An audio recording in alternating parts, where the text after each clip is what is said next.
because I can't spell worth crap. I've gotten better over the years, but Yep, your camera sucks. my camera sucks, right? Oh, I was gonna try to lighten it up. I think I can lighten it up. Let me. We're still having technical difficulties, people. My computer, I don't know why, but it has. Wow, you did lighten it up. It took me 10 times to get it to start. I had to actually turn off the power off the back So and turn it back on. I'm guessing that we're live Yeah, and we're on. Oh, okay. we're live. Well, We're a little switched up here because yeah, we traded cameras. we which is traded weird. cameras. We couldn't get his to work, and so I plugged it in all other ports and It finally worked. finally got it to work. And so we had to switch. So we got a different weird angles. Yeah. But hey, we're new. For some reason, my mic still can't match up with the video that I take. Oh, you mean your lips? Yeah, mine. It was doing with mine too. It must be this. I wonder if it's the microphone. I wonder if there's a delay on it or something. I wonder. Maybe. I don't know. Well, it's a new year. Welcome to Burnout Studios. Burnoutstudios.com.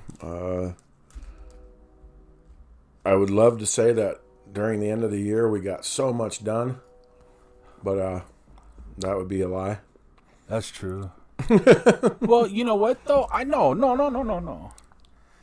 We didn't get as much done as I would have liked. I've hoped, but I think what we got done actually transformative for that story. In fact, I wanted to. The more that I dove into doing what we're doing, and I'll show people what I was working on yesterday, but I'll switch over to the other camera. See, I went ahead and I bought the full edition of I like the little scribbles that was on that. oh yeah, it was Leland going to town. Yeah. I hate the fact. Well, you know what? I'm just gonna hide us for a second. Us? Okay.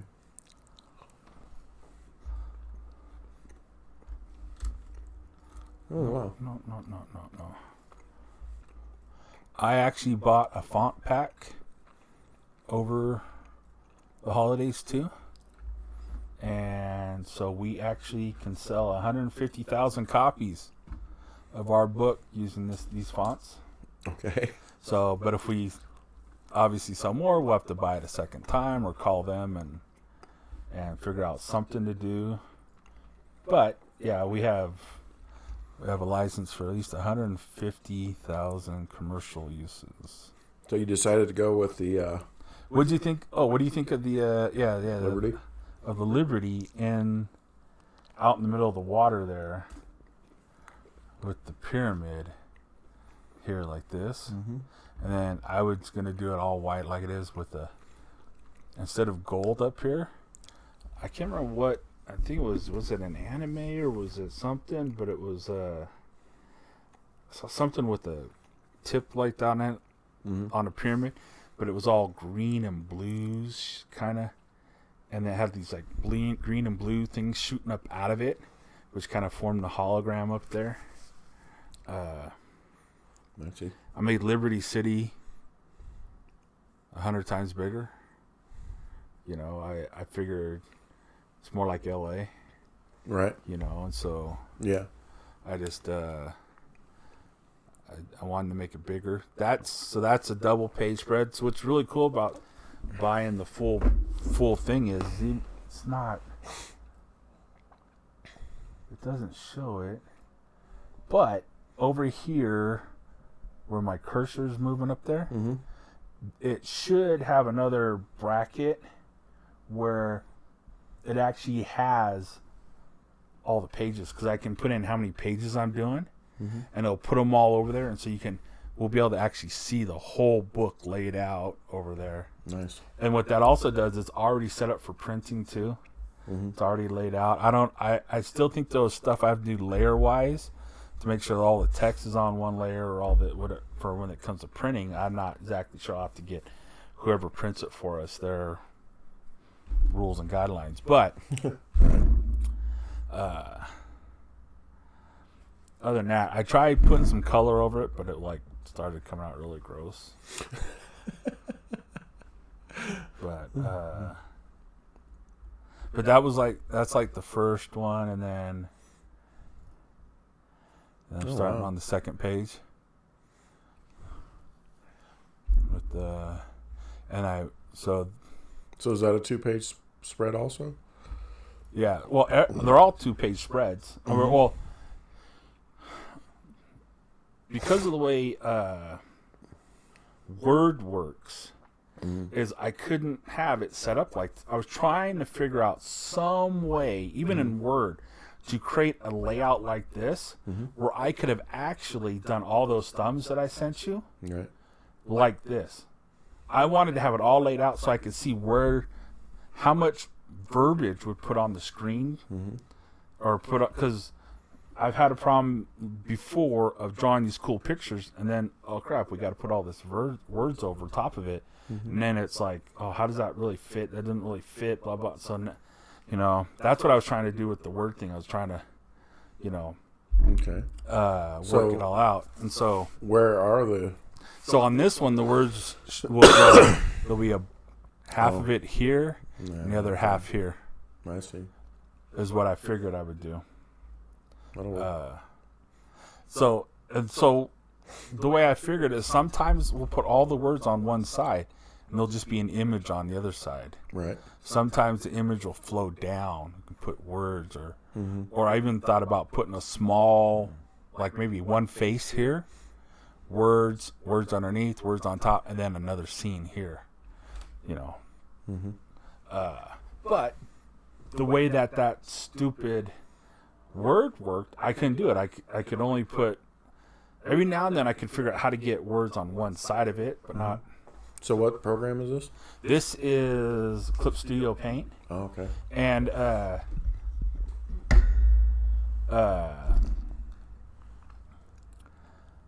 well, yeah, I was gonna say, if you wanted, you could do the word balloons and stuff, the word thingies, but because I have 2 licenses for it, I can put another copy of this on another computer. But you were saying yours is kind of what, my computer? Yeah. I don't think it would be able to run anything this. It's not that complicated, but once you get all those pages kind of open, then it kind of might bog down a little bit. But mine's just a Chromebook. Yeah. But technically, you could do this on an iPad. Wow. If you had an iPad, and then even though I paid for those fonts, I mean, we could always take the font out. You could handwrite it in if you wanted to. I thought that would, I've always thought that'd be kind of cool. That's going to be one thing that's going to slow me up the most, is I was hoping I could cut and paste all that. But I actually have to type it all out.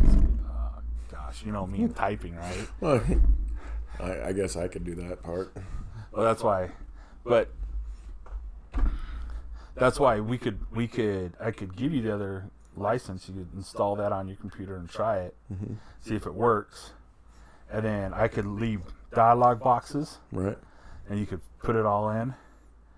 Trying to figure out what you were doing with her hair there.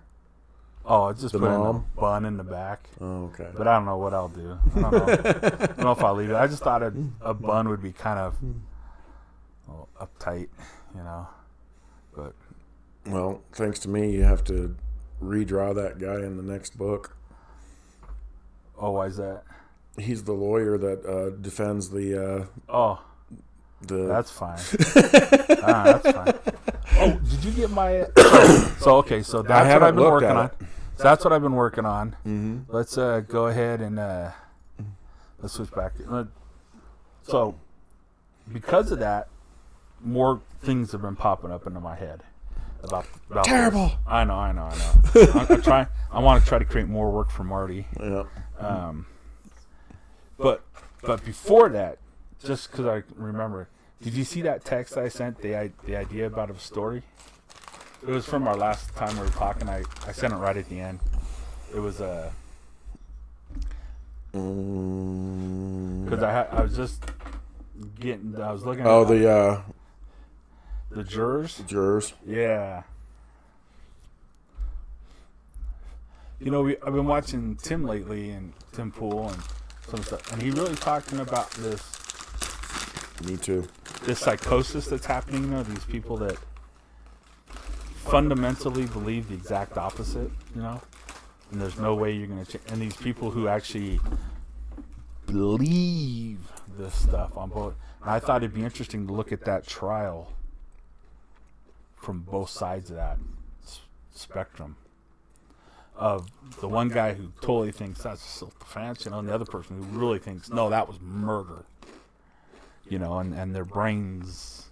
Well, that's already written into the story, more or less. Well, it is, but not. But I'm talking about really. I mean, he is completely railroaded into jail. Well, yeah. But I don't know.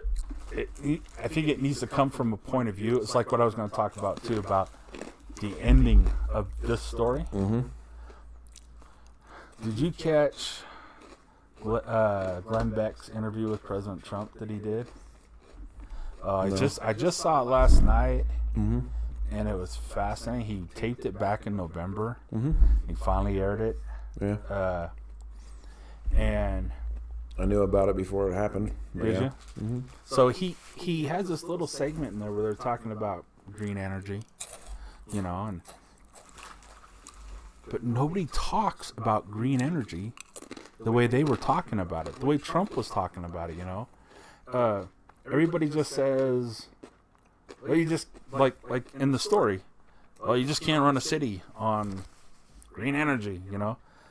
Well, why not? You know, what it's not just power limitation. He went into things talking about, do you know those windmills start to deteriorate after 10 years? Right. And start to fall apart? Right. He's all, did you know that solar panels deteriorate, fall apart? He goes, and the cost of replacing all that, Right. it's exponential and blah, blah, blah. Because there was that one group of people that thought it would be a cool idea to replace all the roads with solar, panels. I thought of doing that before. I thought, on the surface it sounds like a great idea, but once again, the upkeep. Yeah. I mean, hell, we can't take care of the roads as they are. Well, my idea was just trying to figure out how to harness the heat that the asphalt generates. Right. From just having the sun beat down on it. It has to. I mean, a store like Walmart or Costco with the vast, parking lot should be able to generate some massive amount of power. Right. It's just how to harness it. I don't know. But bringing it back to Tim. Yeah.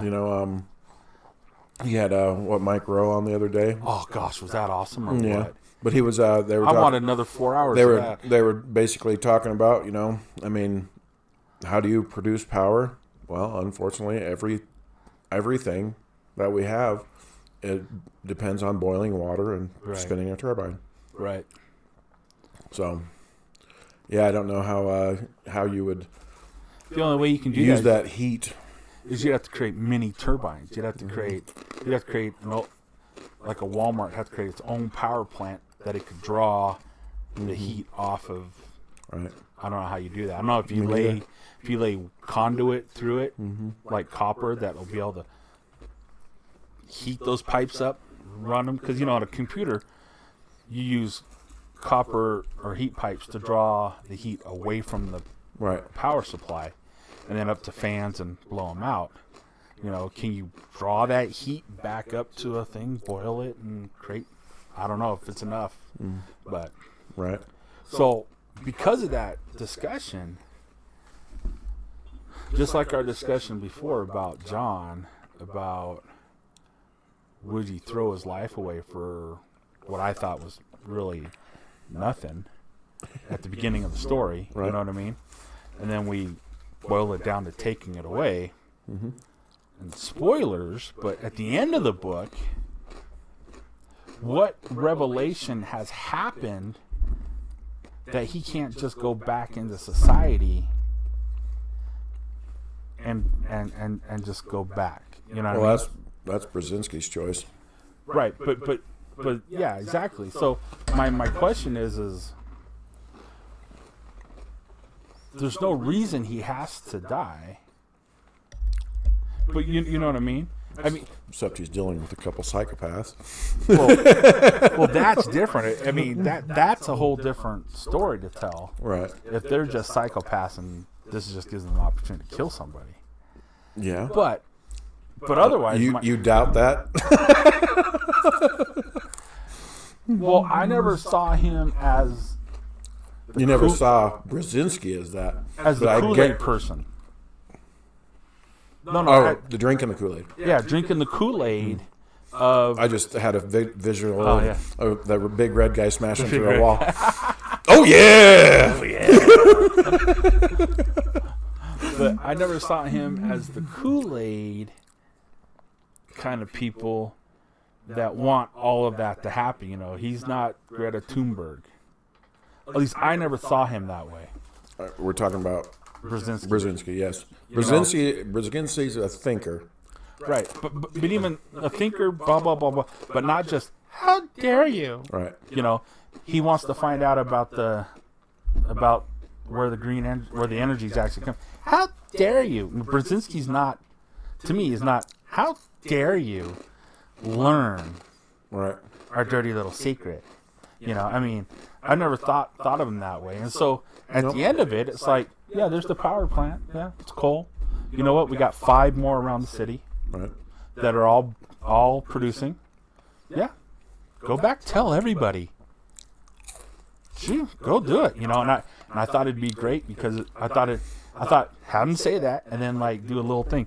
3 months later, and there's John, hoboed, you know, bummed on the street, Holding the sign. holding a sign. The end is nigh. No, saying they're powering with coal at the moment, and then have some lady grab her child and pull. Don't listen to the crazy person, you know. Like Right. people won't listen. Yeah. You know what I mean? Because like it'd be like, where's the power of John's knowledge of the coal plant? He has none. Well, there has to be something. So that's what I was my idea. Well, not my idea. What I was trying to think about was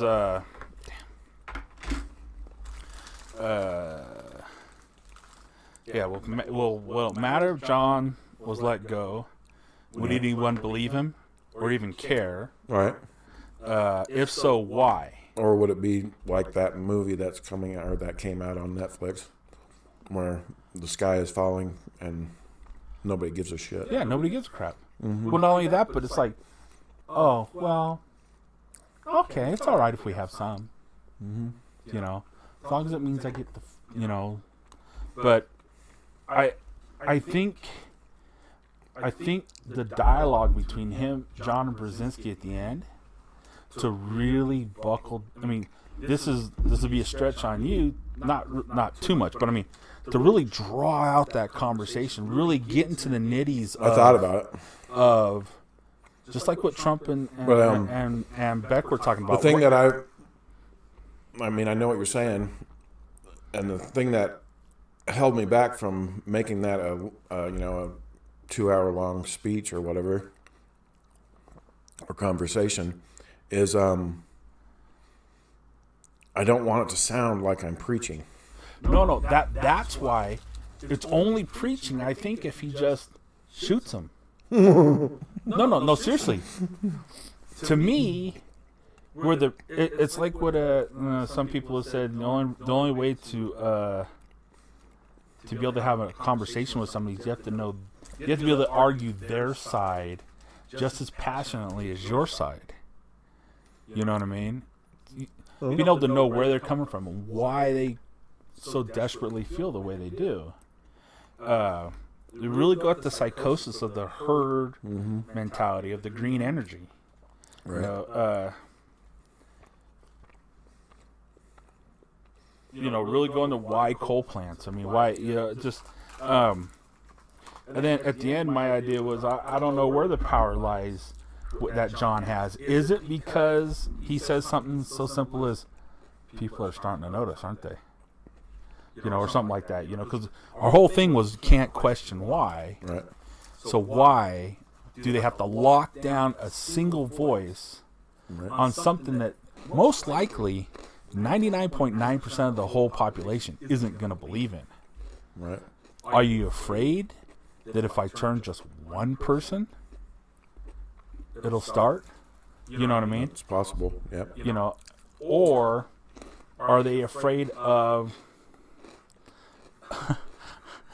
what? The sky's falling. We're not doing what we said we're doing. Oh, I can't live in this reality. And they half their population. Right. Because these, it's almost like Jonestown. Right. Literally drinking the Kool-Aid. They can't live in that reality no more. And so, because it's all been a wash, everything they've been told. Right.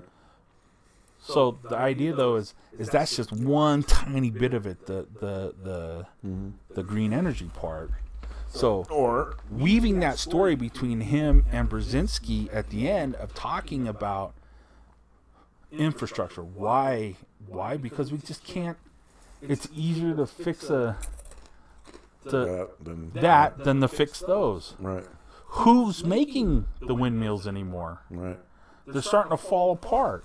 In fact, the ones that are farther out where the wind blows harder, you guys don't see, but half of them work because they're missing wings, they're missing, fins, blah blah blah type of stuff. It's exponential. It's like really delving into some of that stuff. I don't know, and then yeah, you're right. It'll be a long conversation. It'd be a long conversation, but if you write it somehow that it's not preachy, but yet, that makes sense until we can figure out something else. You know what I mean? It's like the same thing with what Mike Rowe was talking about. Yeah, all that sounds great. Right. Let's let private companies work on this stuff. Let's try to figure out how to do. Right. But until then, you do this. And I really think also in there, a nice chunk of that should be it's being done so that you can have your luxuries. But you know what I mean? I have an answer for the part of the original question you had. That's why why even kill John. Yeah. Psychosis is a good answer, but the money that they have to put forth to concoct a story and go through the media and smear him as a bad guy and all this kind of stuff and all these things that they have to do is a lot harder than going click, bang. True, but they already did that. They made a video. Right. I mean, they had a video of the right. They already made a video. I wrote it in on the thing that it was actually the nightly news. One of the nightly news channels ran a full story. I mean, she's sitting there watching this like as if it was airing live, and she's just like, right. I can't do it. And so I don't know what it is. And that's the tough part because, in Russia, I think people got sick of standing in lines, especially when they started seeing the rest of the world, when they started seeing that what they were told during the 70s was all lies and propaganda. And all of a sudden, starting in the 80s, they started looking over and going, so wait a minute, they really don't care about our lifestyle other than we're pointing a big gun at them. Right. Wait.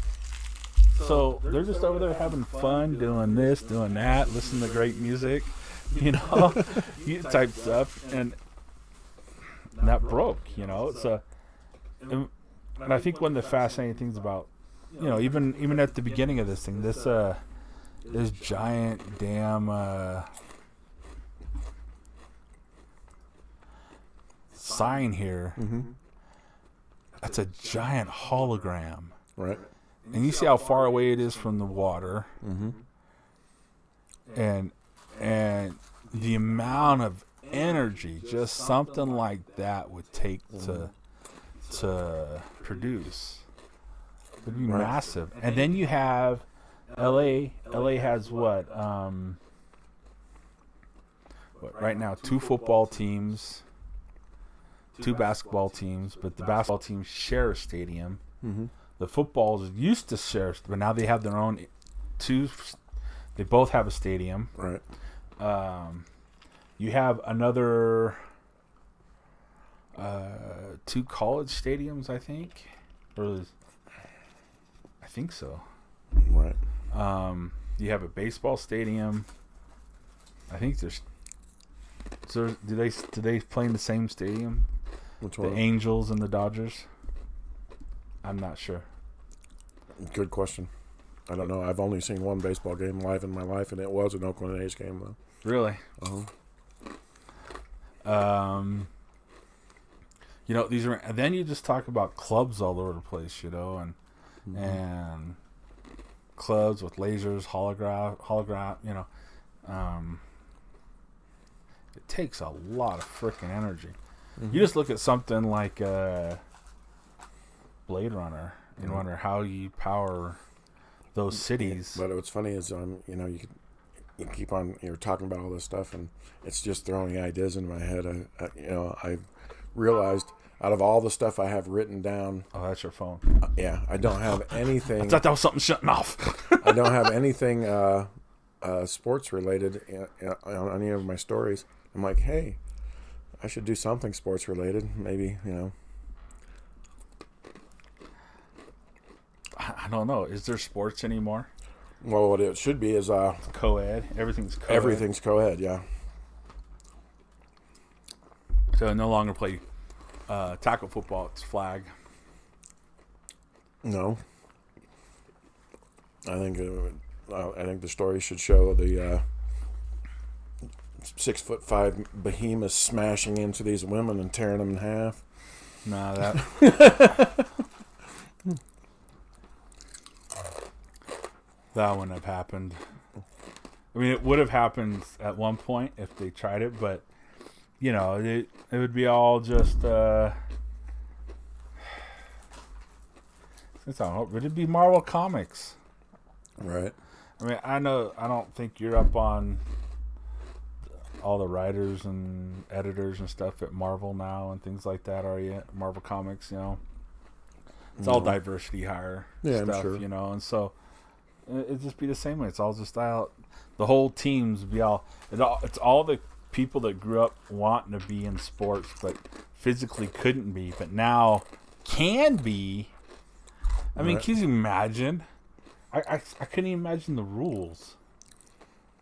Yeah. You hit too hard. You Pretty much. you tackled above the waist. Wow.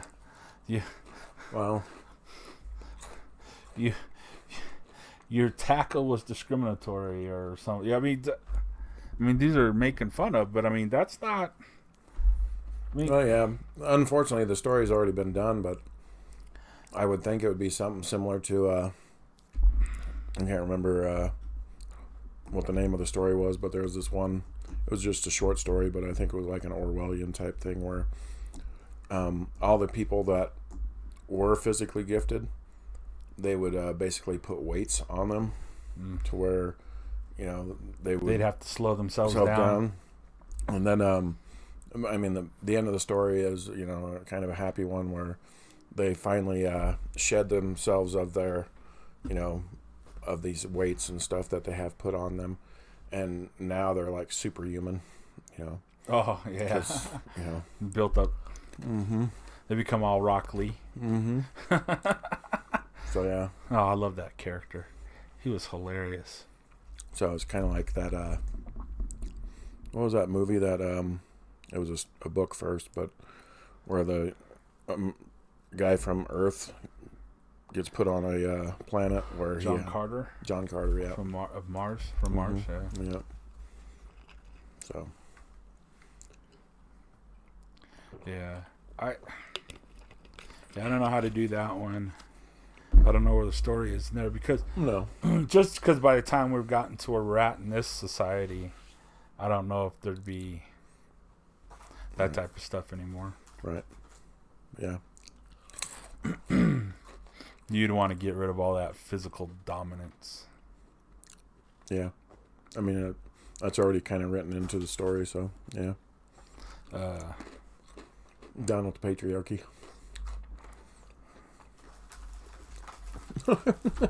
yeah. Can you imagine? Just go have some fun. Go watch those WNBA versus NBA videos on YouTube. Mm-hmm. Wow. Right. Wow. Yeah. So I don't know.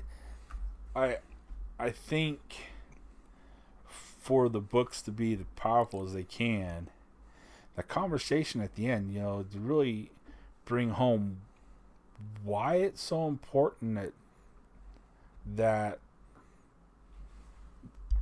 this remains a thing, remains a mystery, or remains hidden. You know what I mean?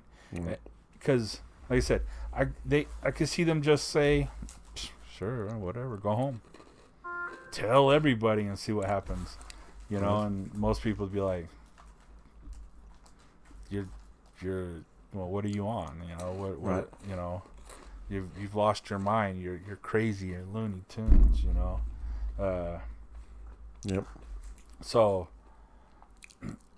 there has to be some power that he has now with the knowledge, and I don't know. No. I don't know what that power is to make them not send it back. I mean, and even one of the things is like, well, who runs the power plants? Well, that's where everybody goes from the gulag.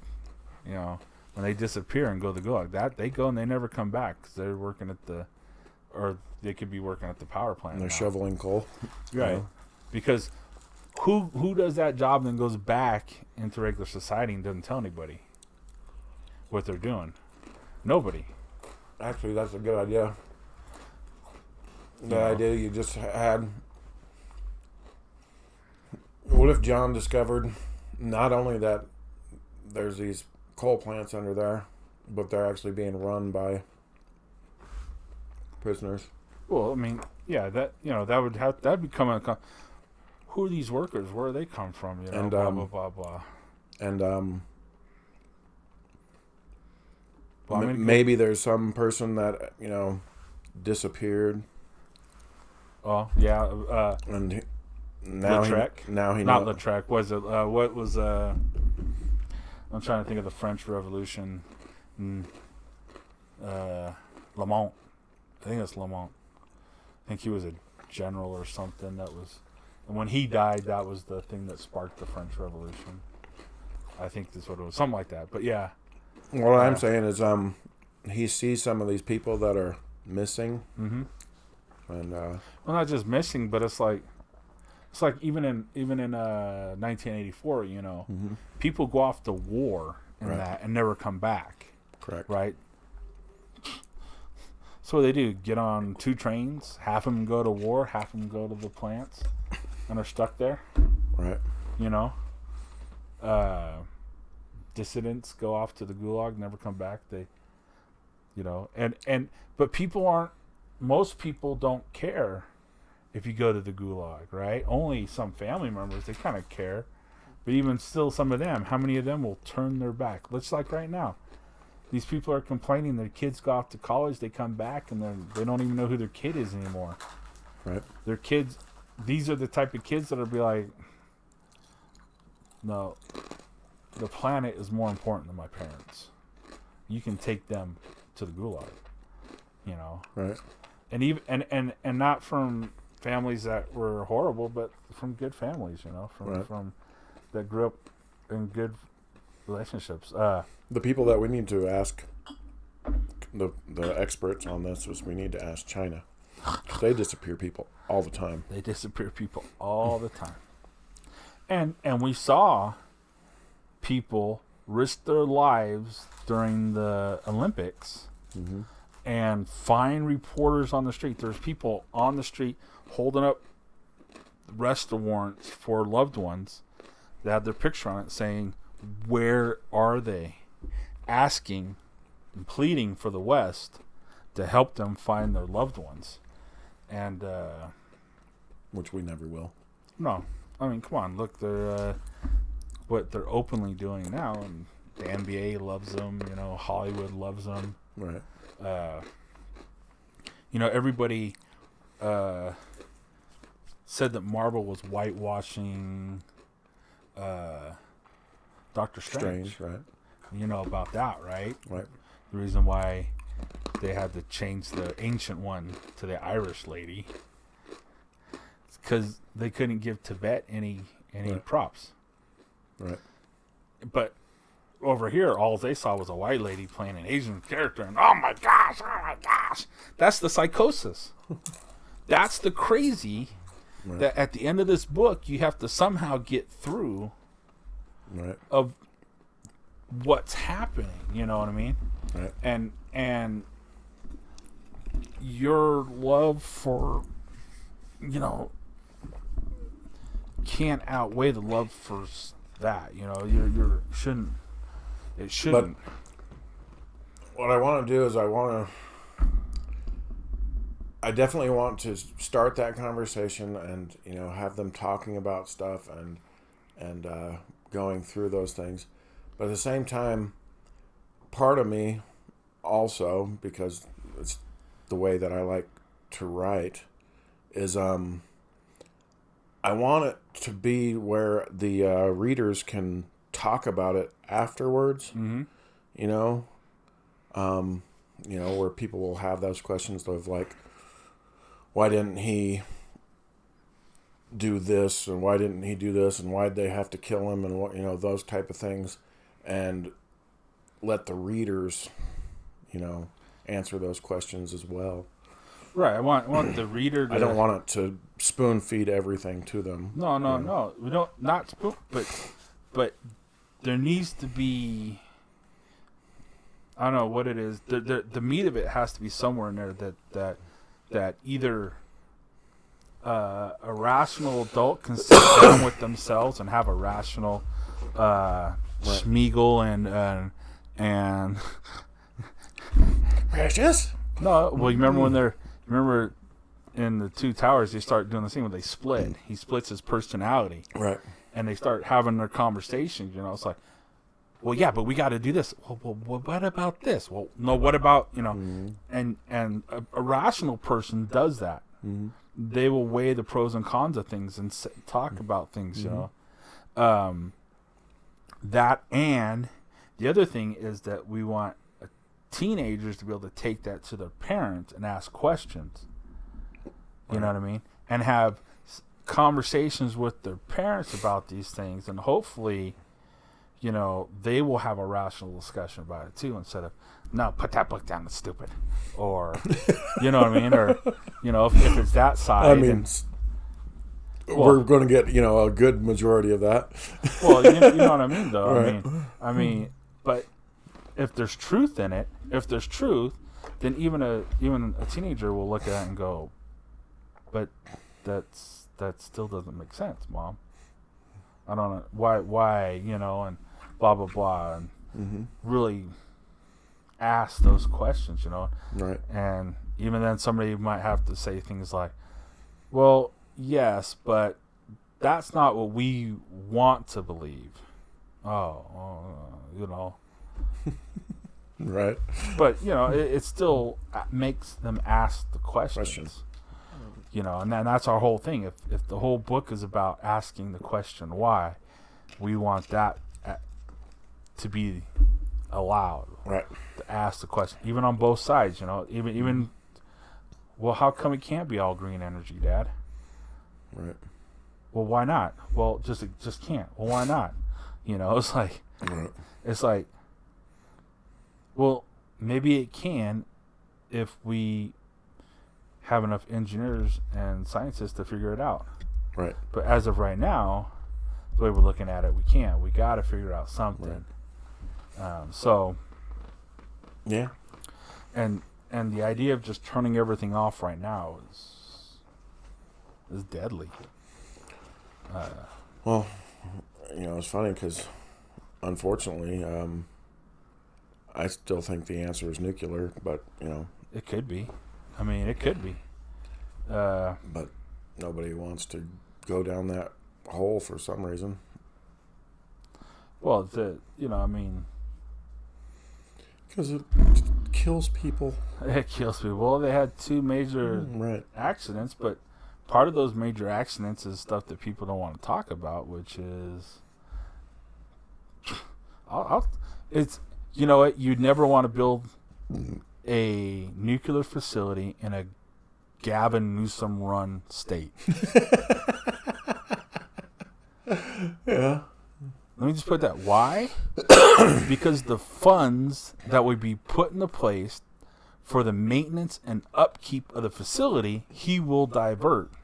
Right. He's done it to dams. He's done it to levees. He's done it to the rivers, to the forests. And now you have wildfires that burn out of control. You have dams that break. You have levees that overflow and flood. Right. So You can't build reservoirs. can't build. Yeah. So, Yeah. gotta be somewhat smart with this shit. Well, it does make you wonder, in college they have this, these courses you can take environmental engineering. It's a major that you can, and part of environmental engineering is learning how to, clear the forests of brush and stuff like that, and taking care of the environment. And somewhere along the lines, somebody said, no, that's not environmental engineering. Environmental engineering is just Green energy. letting it go. Yeah. Just let it do what it does. It's like, but it will cause a disaster.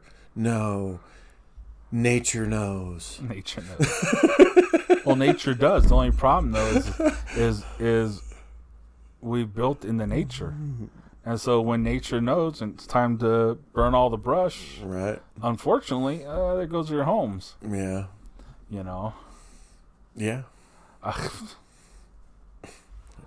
But yeah, it's so stupid. But some of that's really, I go back to that Kool-Aid thing, and not just Kool-Aid, but the Jim Jones stuff. These people, there's a lot of people who believe that really humans are a parasite that need to be scourged off the earth. And so, so what if we lose a couple Right. 100,000 in some forest fires or floods? Who cares? Right. It's good for the environment, So, Well, yeah.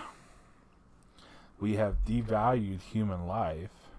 I mean, it's the same reason why people cry gun control, but not why the guns are being used in those areas. Right. Right? Right. They won't look at the why crime is happening. They don't want to look at the Right. at their Right. class differences. And it's the same thing in the medical field. You have politicians arguing over who should pay for medical stuff. The rich should pay more, and blah blah blah. But the actual problem, and the one that nobody ever talks about, I only heard Trump ever talk about this, was that they need to figure out how to control the way that they price things. Because, the pharmaceutical companies and the hospitals themselves can charge whatever the fuck they feel like. Well, that was part of that interview. He was talking about that with China and with But even when he said that, he ended his speech about that by saying that that he just made a bunch of powerful enemies, and so if he disappears, don't be surprised. Right.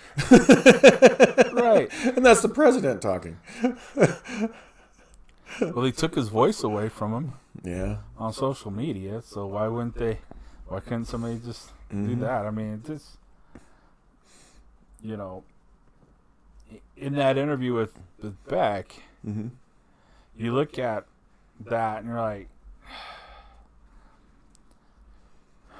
we need more of that, but I don't know if he's the right one to bring it back, just because he had an opportunity to really make some major changes.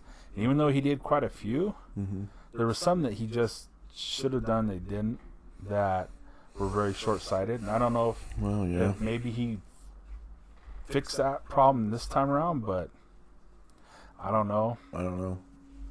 I worry sometimes about that. But he did talk, some of the stuff he was talking about, I to our two viewers, I would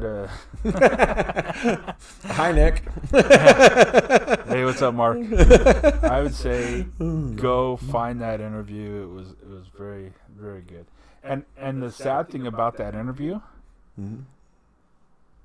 where was that Trump all the time? He was coherent. He was calm. The way he talked was just like, and he explaining, and he's but when you just make blanket statements about things, but he was actually telling some nitty gritty stuff, and it was like, right, that's the stuff that, like, at the end of this story, that needs to come out. There needs to be more, not just blanket, it's, blah blah blah. No, there's stuff about it's hard. It's hard to express yourself in the world of the media where everything's are 2-second soundbite. Right. I think most of the time Trump was coming up with the next dig. Right. So when some reporter said something, he would be able to call him stupid and make it funny. Right. But the first thing but he should have done is sat down with people like Beck, sat down with other people, and had these the best thing he could have ever done was go on Joe Rogan's show. Sat down and had conversations with Joe for 3 hours, because Joe would ask him hard things. Smoke some pot. But he would have probably not, because he doesn't do that type. He doesn't do that. Right. And Joe will do whatever you do. Right. So he just had some retired general on there, and I saw him there just smoking cigars, because that's what the general likes to do, So if you want to drink, he'll drink. Drink some of that old Macallan scotch that he has, Glenn Macallan. But because it would have forced people to go watch it. Well, the funny thing is, and I don't know if you remember this, before Limbaugh died, Rush had Trump on his show. Yeah. There was, and I missed it.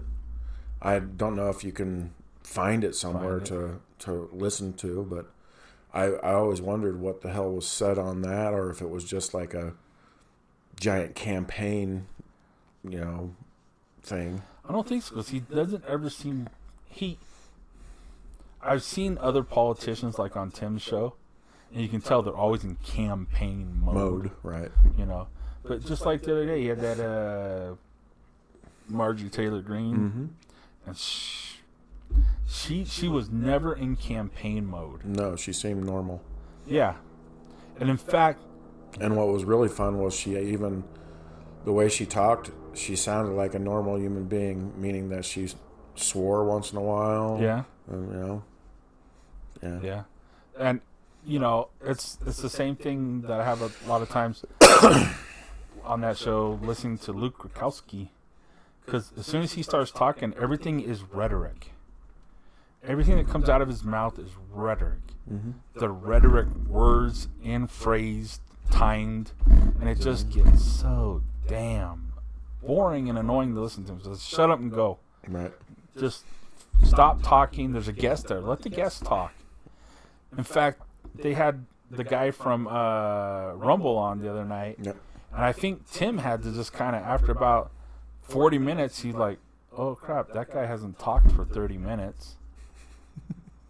And then he just, okay, and he started focusing, asking him direct questions, because it was like, oh, Right. you guys just ran over him, doing your little spiels, you know. It's like, just, Right. you know. Yeah. I don't know how I felt about that show, because it seemed like at one point they kept on, because you got a guy on there who has created a platform. Oh, the Rumble. Yeah, who believes 100% in, you know, free speech, and, you know, that's why he created Rumble, et cetera, et cetera. But what was funny is and yeah, I understand that, because I kind of come from the same background as you know, Tim was asking, you know, how do you keep this free, you know, when it's obvious that, you know, the government and you know, technology companies want to censor speech, you know, and then the fact that the Rumble's a Canadian company, you know, Tim's right, that does make it even harder. Well, he says it just the way he does. He goes, well, we'll just, so if MasterCard or whatever comes to him and says, we're not going to give you money no more. Okay. You Right. know, he kept saying that. And then Luke, oh my God, I wish he would have turned to Luke and said this to him. You know, when he kept on saying, will you sign this? Promise to cut your hand off. And he should have looked at him and said, no, because that's what a communist asks you to do. Right. Communists want you to give them their stuff for your own thing. You know, no. Right. Stop. It's mine. It's my business. If I want to sell it, I can. If I want to do this, I can. Screw you. You go make your own. Right. You know, screw you. Same thing with Tim about the money. Screw you. You know what, Tim? You started your own server when you had 500,000 subs. You didn't do it from day one, because you did it from YouTube. So screw you. Right. You don't, you know, these people that say these things, it's like, you know, stop being belligerent. And not only that, but maybe people are willing to give 10% to be on the site where they know that maybe their algorithm will boost up their video so other people will see on the same platform. Right. You know, just like on YouTube. It's like, just stop. You know, it's the same thing. Tim, do you work on your car yourself, or do you take it to a mechanic? You know, you could save a lot of money by working on yourself, right? Right. Why do you give the mechanic money? Why, Tim? Why? Why are you looking for someone else to build the place? Build it yourself. Right. Well, because sometimes it's just damn near easier to pay a little extra for somebody else to handle a lot of extra stuff, and you can just sit back and, you know, it's like, just stop being stupid, you know. And I don't know. I mean, the funny thing so is, annoying. you know, no matter what they said during that entire episode, the thing that always goes through my mind is the answer is all of these people need to get the fuck off YouTube. Yeah.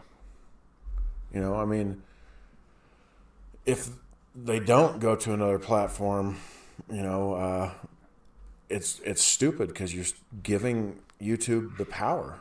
Right. You know, I mean, and it was funny because one of the good questions that they asked him was, you know, who's the biggest person on Rumble right now? He said Dan Bongino, and Crowder was rapidly approaching second. But, you know, I think Crowder, instead of fighting YouTube for as long as he has, he has a big enough audience where if he jumped off YouTube and was never on YouTube ever again, I would go over to Rumble to watch him. Right. Well, I mean, this is this goes straight to the end of the book type of discussion too. I understand their mentality of, well, if we can stay on here as long as possible, we can still reach a few people. You know, it's that like that biblical thing of sifting through the tares. There's the whole thing at the end of the second coming. There's a time period where before Christ is, this is the end. There's a short time where they sift through the tares, and the tares are the stalks and the branches and the leaves of the wheat, and a few seeds get left in there, and you sift through that to get the full harvest. Right. And so I know their mentality is if we can stay on here as long as possible, maybe we can help affect a few more people, know. And I understand that, but you're right, because people say it to them all the time. Just leave. You are capitulating to them, right? Just like we are capitulating in our speech, right? While we're on this podcast, we understand that. It's just, because there's so many. I mean, we could start going exclusively Rumble if we wanted to. Oh yeah. I don't know if we're ready. I think if we're ready to do that. Are we ready to do that? I think we should. I mean, yeah, we can do that. I think we should get off of YouTube. All right. But the thing is what's funny is there's so many channels on YouTube that I watch, and every time I watch them, they talk about how they are no longer monetized by YouTube. There's this one great channel that I watch. I've never actually told you about it, but I find it important to try and keep up with news over there. Have you ever heard of China in Focus? I've heard about it from Tim's show. Yeah, he's had the two hosts on there. Right, her name. I've just never watched it. Tiffany Myers is what was the host or is the host, and every time she comes on to give her news spiel, because they have it set up to where it looks like an actual news station, and they're just talking about the top stories in China, basically. But what's funny is every time she starts the show now, it's we'd like you to remind the viewers that we've been demonetized for over a year now on YouTube, and if you want to help support our site, you go to blah blah blah blah blah blah blah blah. Go over to Patreon. And it's like you just shake your head and you're like, well, that lets you know. Why can't everybody just do like? I mean, Crowder's still on YouTube, but I do love the fact that every time he ends his show now, he says "piss off YouTube." Well, that just tells you that the majority of viewers are still on YouTube. Yeah. So, and for some reason, it is harder to. I mean, I have a Rumble account. I've gone over there, but I think I've watched only 1 or 2 videos on there. I haven't actually really watched a lot over there. I must admit, I haven't migrated over. I haven't migrated my viewing content because most of the stuff I watch, I've been watching on YouTube. And me and my kid watch stuff on YouTube all the time. We watch. Now I watch most everything that I watch or listen to is on Spotify. Yeah. Because all the people that have a YouTube channel also have a Spotify channel. Yeah. So, yeah. I mean, we should be better at porting this stuff over to audio, but I don't know. I mean, I don't.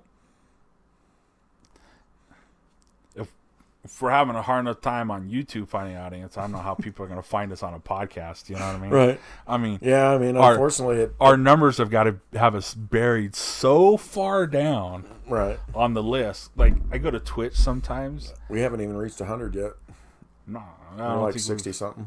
Are we at 60? Yeah, something like that. Wow, that's more than I thought we were. But I go like on Twitch.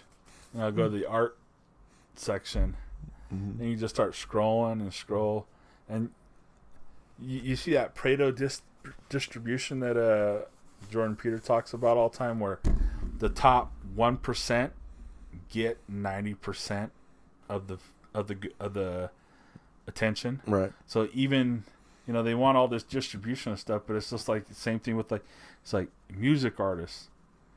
You can have 1,000 musicians, but you'll find that 10 get 90% of all the wealth.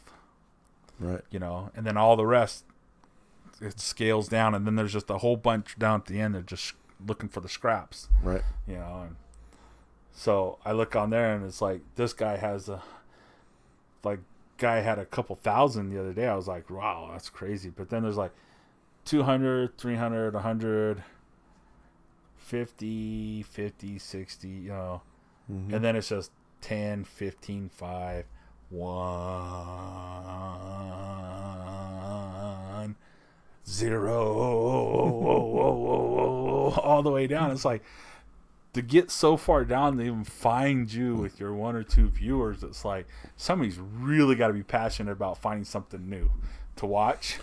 Right. Yeah. The only, I know I was way down there a long time ago watching or trying to get people to watch me draw. I often wonder, what it is that, it's funny because I remember listening to a interview of Matt Carricker, or I can't remember how his last name goes, but the Demolition Ranch guy. Oh, yeah. And they were asking when, because he's got one of the biggest YouTube channels out there, Right. and he kind of breaks it down to when he became popular or whatever it was when he started making random shotgun shells, putting different things in shotgun shells and shooting them out and that was original enough of an idea to where it got popular, and then there was a bunch of different copycats that do the same thing, stick nails or brads or whatever in a shotgun shell and shoot it. So yeah, I mean, there's a channel that I like called Tough Later Mouse, and that's all they do is there's a bunch of different engineers out there that will actually make different shotgun shells so they can test them to see how good they. Did you see that Kentucky Ballistics guy? Mm-hmm. Did you see him shoot I think it was a 410 out of a shotgun? Oh, 410 round that split the... No, that was a 700 Nitro Express. Yeah. Right. Right. Because if you've ever seen an elephant gun, he has several, but a 700 Nitro Express, that's the diameter of the shell is the same as a shotgun shell, but it's an elephant gun. Oh man, they're about yay long. He had a gun on there that was like a modern day BAR. Right. Yeah. That he was shooting the other day. It's a fantastic gun. I was like, yeah. Oh, that's awesome. Uh-huh. A BAR has always been a 308. Bang, bang, bang. Even a M1 Garand, but they're so damn big and heavy. Mm-hmm. But that thing looked manageable. Mm-hmm. And it shot the devastation that he was wreaking with that thing was just... Right. a 30-06 is a powerful bullet. Mm-hmm. That's a big chunk of lead, flying very fast. Yep. They really talk about how that gun made right made the difference in modern World War battlefield. II. Yeah, I know. Well, but what's really funny is you have to remind yourself that is the gun that they took out Bonnie and Clyde with. It was like five different lawmen, and they all were armed with those BARs. BARs, yeah. And they had that and the Tommies. You tell me that they had any plans on taking those two alive when they're using those. No. They were going to Swiss cheese those people no matter where they were. Well, they'd gotten to the point where there was no way you were going to talk them in. And you weren't going to no. stop them. But they never said, freeze, throw your hands up. Oh, You're no. under arrest. Oh yeah. No, they just straight out ambushed him. Yes. It was something like I can't remember how many. There was like 120 rounds in them. Mm-hmm. In the car? No, I think in Bonnie he had at least 120 rounds in him. No, because I mean, because you can still they had see the that. BARs, but they also had Tommy guns, Mm-hmm. which were 75 round drums. Right, 45. And so those guys were emptying those into them. They had the BARs, which I think had 10 round clips. So they were emptying those. I mean, they're just Right. yeah. That was, but Bonnie and Clyde was known for using the BAR in their robberies. Right. Yeah, because they could crack engine blocks with them. They could stop the police from chasing them. Mm-hmm. Yeah. But yeah. But they weren't arresting Like, those Tommy two. gun, great, but it's hard to control. But that Actually, BAR, I've shot a full auto Tommy gun, and they are actually quite easy to control. really? Because they're I think they had a lot of rise. their to 'em. cyclic rate, or whatever you want to call it, isn't really fast, so you can keep the pressure on it. And what's hard to control are things like the Mac 10, because it goes brap, Right. and it's hard to control Keep that it held down. Yeah. because it'll dump out the magazine in a second. So, yeah. Sheesh. The Tommy gun though is like da da da da da da. So it's manageable. I'm back to thinking about the story again. Well, that's what we're here for. Right. But I'm just back to that last discussion, and I don't know how to completely go around it, but No, like I was saying, I think I'd have to bring up all those questions, answer some of the questions, but also there has to be a point where, what's his name, Brzezinski gets tired of the conversation. well, it's either that. Well, like yeah, I can understand getting tired of it. Mm-hmm. Uh, And just ends the conversation permanently. well, yeah, but it's like, why? Where's the danger in the catch and release? Right, you know what I mean? And I think when that moment happens in the conversation, where John realizes, oh, now I have a little bit of power. That's the snuff. Right. You know what I mean? But where is that in the conversation? How do we build that slowly? Boom, boom, and then all of a sudden it's like there's that spark of truth or whatever that is dangerous back in reality, because I don't know what that is. I know what that is in other stories, but this one is a little bit different just because of just the nature of the green energy. It's like, do people really care about that? It just depends on and your beginning speech is very good about setting that up, because and maybe part of that is going through some of the sacrifices that happen early in the adoption of it, because you talk about the people sacrifice, but what were some of those sacrifices? Another thing that might be an angle we can play is sorry, I guess I should talk into this. Or just move the camera. Just Oh, the camera sees me just fine. But no, I was just now you can, I was just thinking rest. another angle we can play is, if you're wondering where would John have power to where somebody would worry, maybe it's not what John knows as who John is. Maybe we could make him son of a senator or some shit like that. Well, I thought about that early, and I thought about maybe or just him having a reason, maybe like my grandma died in those early days when it was 3 degrees out and the power shut off, or in the summer when it was 110 degrees and she Right. blah blah. And I thought of stuff like that, but that's so worked over, I think, in stories that Right. that our way of trying to figure out a little bit.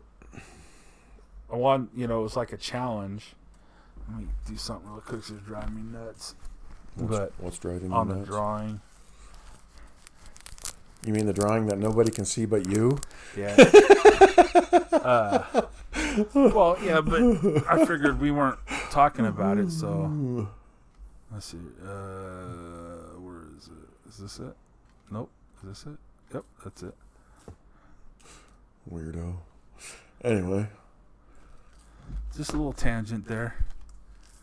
Just a little tangent. Oh, wrong. Oh, wrong color. Anyway. But yeah. I could see the power coming. Oh, I had it too before I decided to do that. Whew. But that I had a little heart flutter, but that might also be like you said, some of these tropes or tools or whatever you want to call them. I know where it was. Is at the beginning, we've made him a small celebrity Yes. by winning the thing, and so because of that, he has a little bit of celebrity status. Not a lot, but a little bit. I don't know. We'd have to either go back and blow that out of the water, put him on the stage with the president receiving his award there. Maybe. I don't know. And then walking into class triumphant. I did kind of talk about the idea that he thinks he's the savior now of everybody, Right. and stuff like that. But the general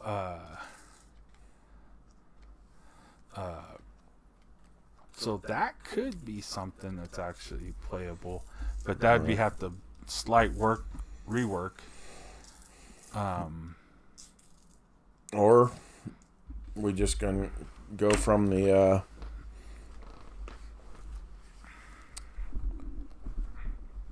we can insert earlier in the story of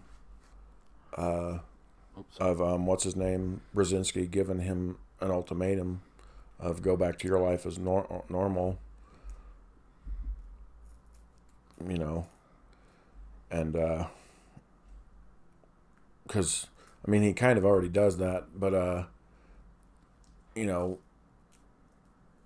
Brzezinski being who he is, he gave him the chance to go back to a normal life. Right. So this is just Brzezinski's way of making sure that, that promise he made, you either go back to your normal life or I end it. Right. Well, that could very well be the deciding thing at the end. Right. Is, are you going to stop, John? No. Are you going to stop, John? No. You're going to stop, John. Are you going to stop, John? You can never stop me. And that is something very, because that could be definitely a thing. Just the same way as, you could do the BAM, but then like a couple of that's fine. A couple of books later, we do a story in the Gulag, and John's in the background. You know what I mean? Right. Yeah, he may have pulled the trigger or something, but didn't actually shoot him, type thing. And then he's in the Gulag, working. But so that could definitely be something that, it's just, I'm not going to stop. But there has to be something of legitimate concern that makes them think, either you stop what you're going to do and just come on our side. And when he keeps telling, no, well then, if he's that convicted to it, then you get rid of him. But before that, what's it called? I said that go back. Nobody's going to believe you. Go back. Nobody's... Right. Unless there's a growing divide happening in the city that we don't know about. You know what I mean? But we haven't seen anything. We haven't seen it yet. We haven't seen anything like graffiti on the walls or, Liberté Now or something, or anything like that. Liberty Now, But, because, because just like what we were saying earlier, you were talking about how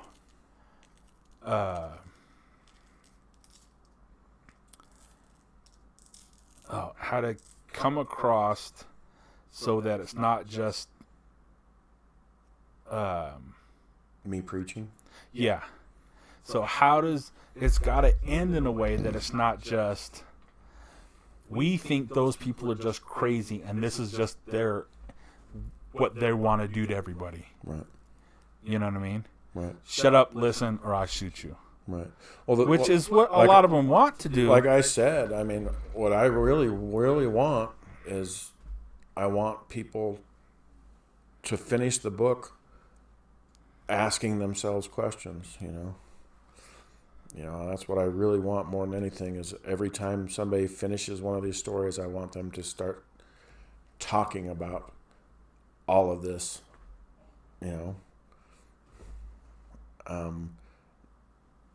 whether they, come to the same conclusions as me or whether they, but yeah. But you're right. That last conversation needs to be full of questions and full of, some answers and some not, but then of course it also needs to end abruptly, type of thing. But, I want people to right, because question reality. Right. Well, yeah. You want to question reality, and we don't. Like I was just thinking about it. We don't want John to have all the answers. No. And it's almost like Brzezinski coming to a realization. Well, if he's able to come to this fact, then more will. That there's a reason to get rid of him.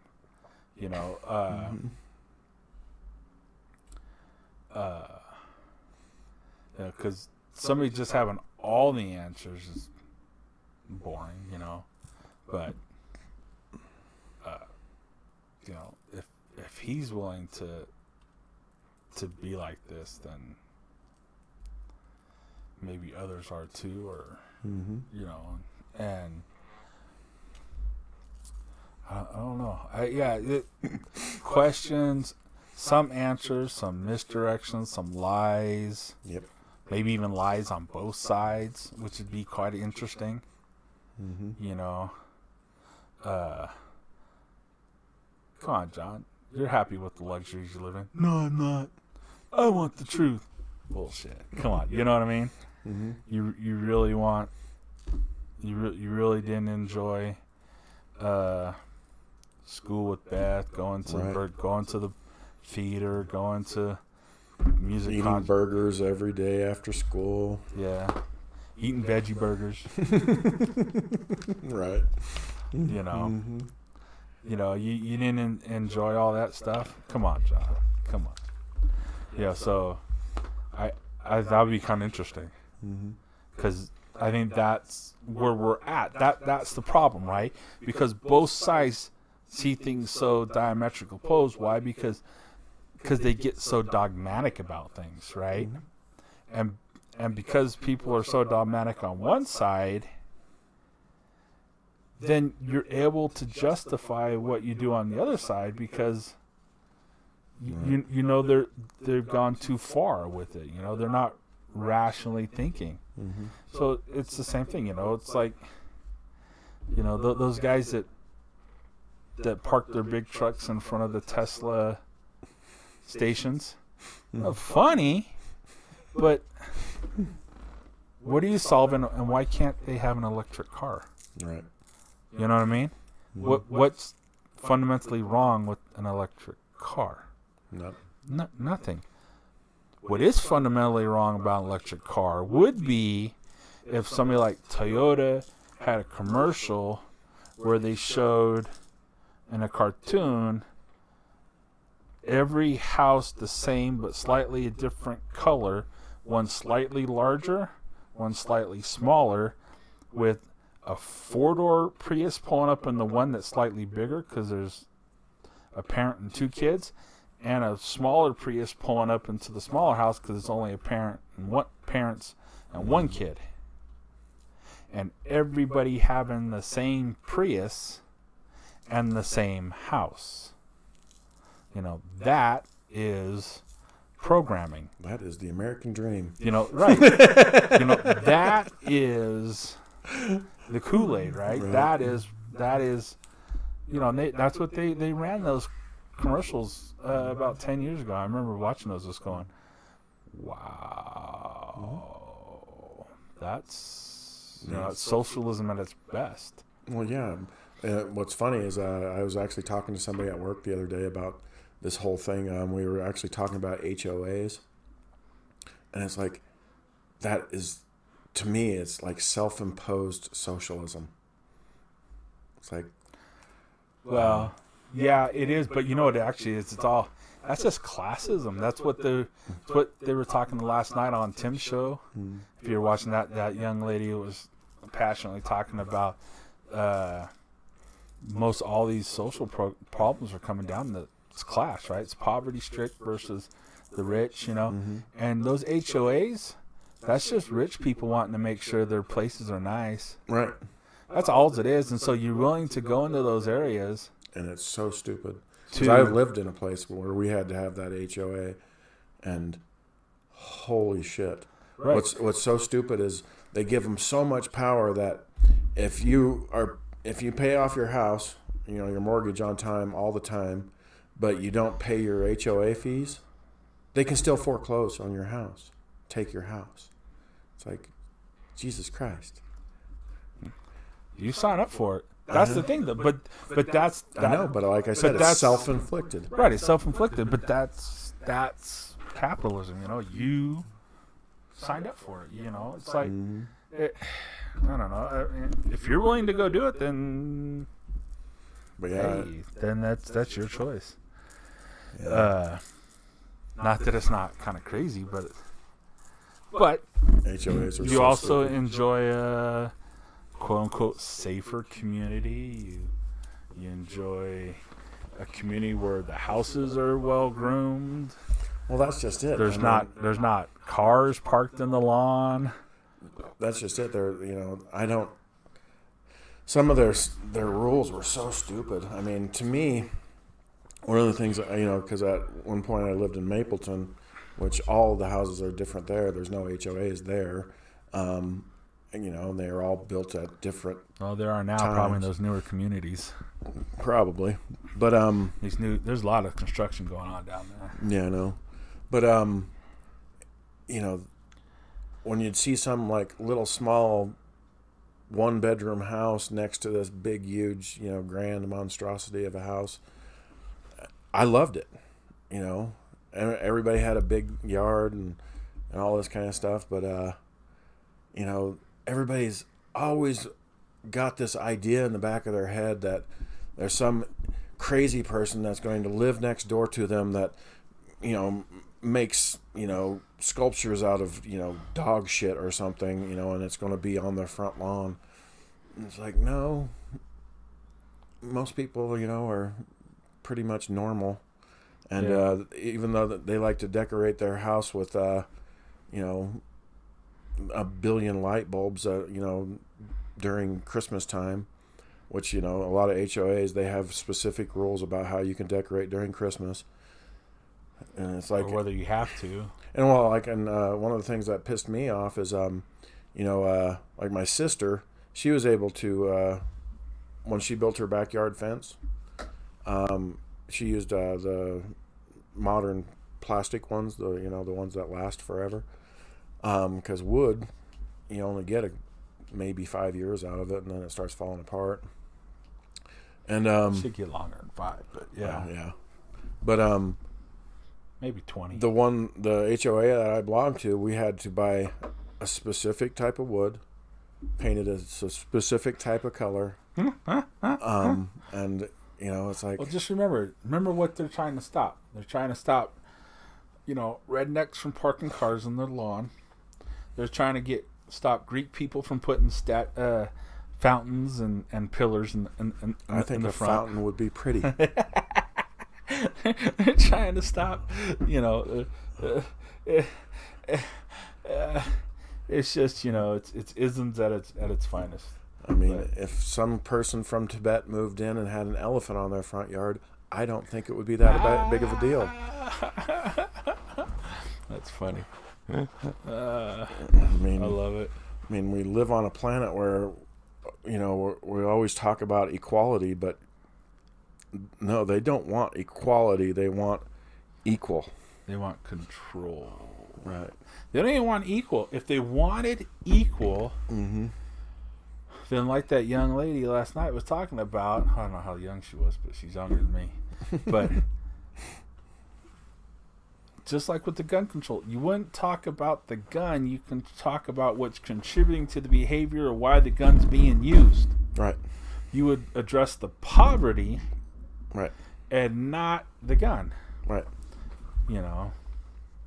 But nobody actually wants to talk about that stuff because those are uncomfortable subjects.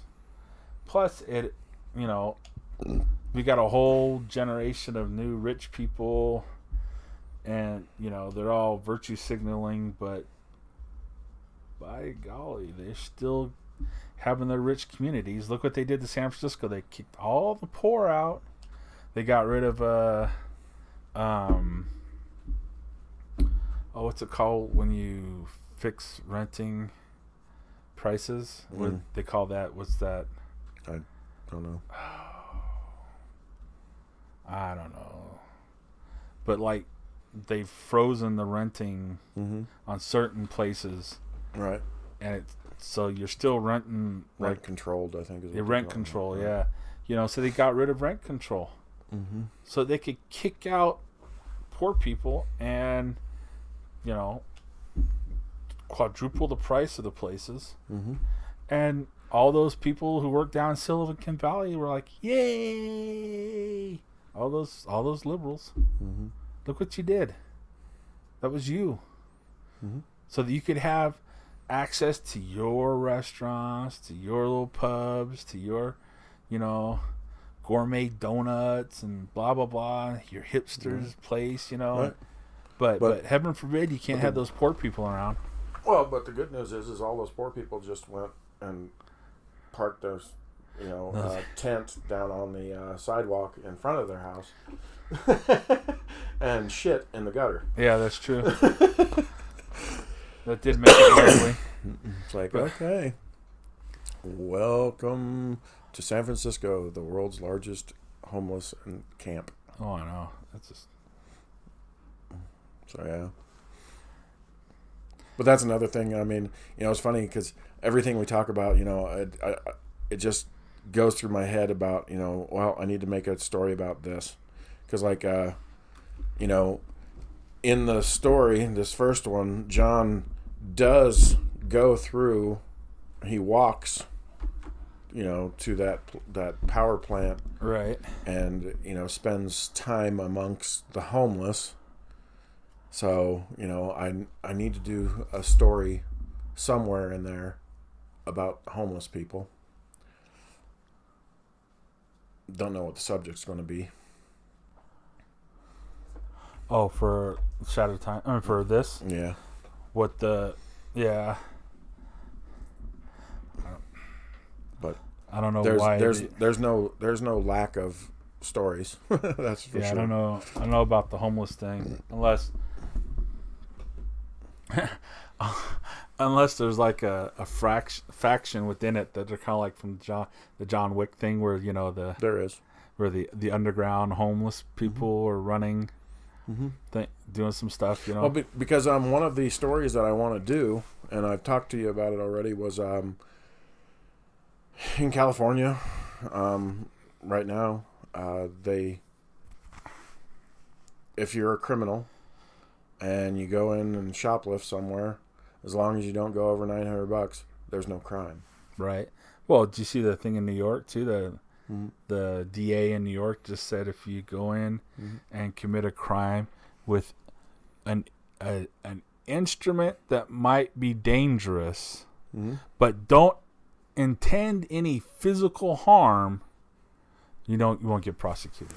Well, and then there's also crazy stories that exist now where there's a criminal elements that will hold people for hostage, and they'll get ransom paid to them by the city. And then there's also right now they're basically paying criminals not to do crime. And so what I want to do is set it up to where in this dystopian future that we're writing is where there's an entire underground homeless type element like the John Wick thing, where they make their money by basically petitioning the government constantly saying that well, if you don't give us money, we're going to blow up that building over there, and they get paid. If you don't give us money, we're going to shoot up that school over there, and they get paid. And so they're constantly getting paid by the government to not do crime, and they're secretly kind of running stuff from the bottom. I was just thinking maybe like a Robin Hood story, something tied into that, kind of a. Yeah, but who would? I mean, who's Robin Hood? Just one of the homeless people who is. And who's he robbing? The rich, because what are they? What would they be? What's the party leaders? Right. Sneaking in, stealing extra food, handing it out around in the lower social scored areas, giving some of the nicer food that they find there out, right, nicer items, some things that they pick up and find along the way, spreading it around to people. Right. I guess that might be something really interesting. That there's a whole underground network of these people. That on the outside, you just see the homeless. One of the stories that I wanted to do was, because basically in this world is, you have a social credit score, and that's how you buy and buy things that you need. But for the poor street dwellers, they have gone to a bartering trade system, Well, the interesting thing is if social credit score, CRT, and all that is really born out of racism, really, and that most liberals these days are actually elites.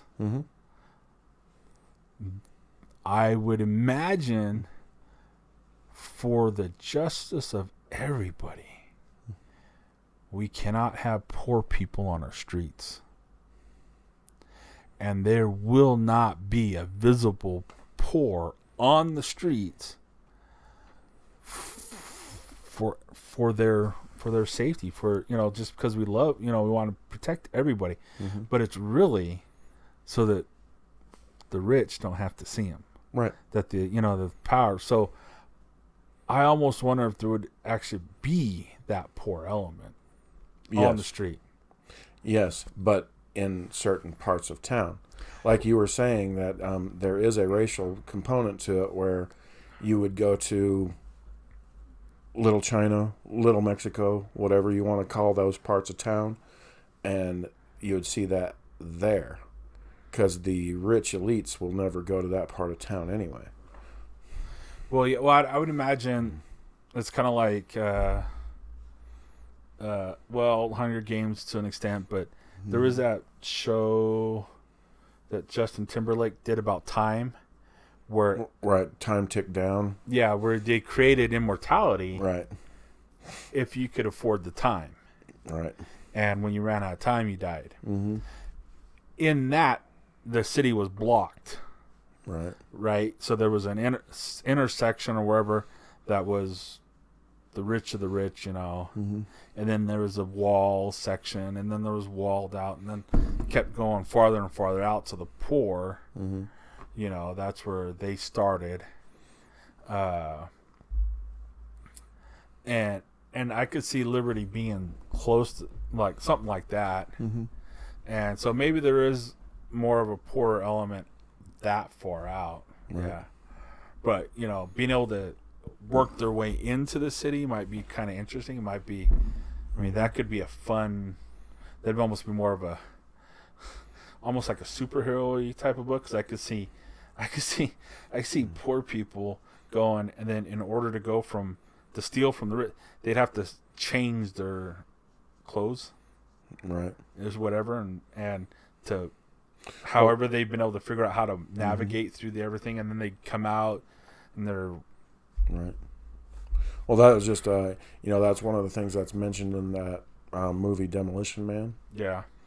Is they mention, he's like, okay,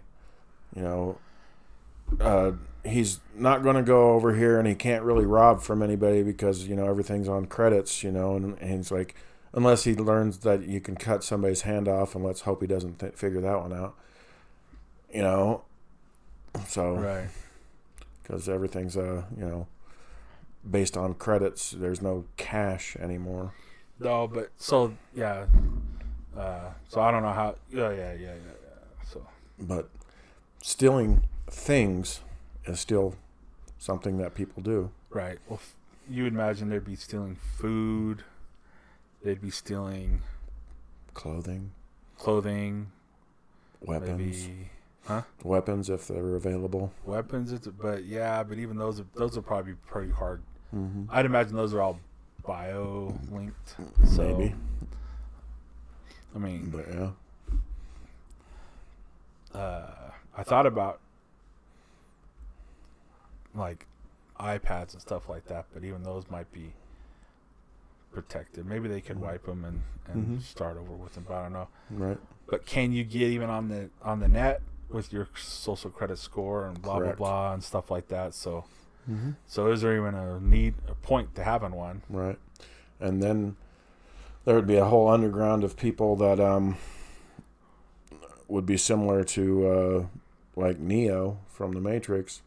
If you remember in his real life, when he lived in the Matrix, before he woke up, he was buying and selling software, or creating software and hacks and different things like that. And so, there might be an underground of people that have figured out how to get into the, another idea to do with the underground, a story that's in that might be driving, is maybe somebody has a baby and they're not allowed to with their credit score.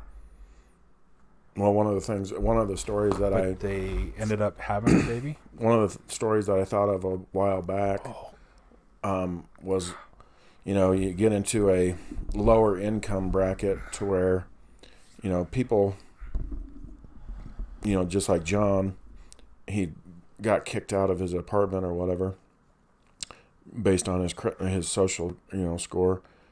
And But, so you're basically told where you can live, basically, what area. But one of the things that I thought would be kind of fun is, you take some lowly area where people are barely scraping by, just getting enough credits to live on.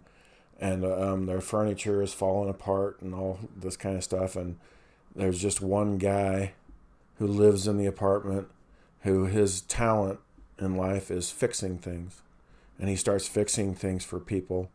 And people start noticing that he's fixing things for people. And pretty soon, you don't do that.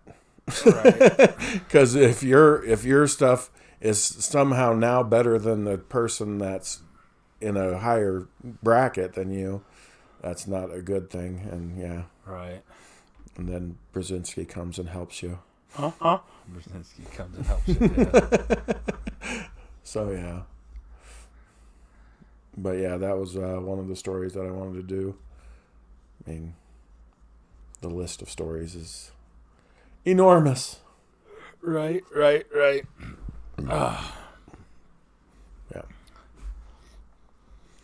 I think if we really nail this first one with this balance, then the other ones I think they'll hit that much better, or that even more, because we'll have this roadmap set that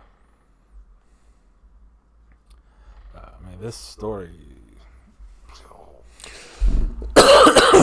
Well, but these aren't. It's like what Jordan says. Yeah, it's almost like we were trying to tell this story in a Twitter post. And 240 characters is enough. Right. And you always said it takes as long as it needs to be. Right. So the more we don't want to spend time telling the story, then the less it's going to come across, right, or whatever. So, but I think when we get down to the point where we're reading it and doing the video version of it, I still think we're going to be in the 45-minute range. Oh yeah, no, I think we've got it, because even like I was going to talk about the thumbnails that I showed, I sent. I mean, you start looking through it. How many of those could you actually get rid of? Right. And be like, well, let's just. Right.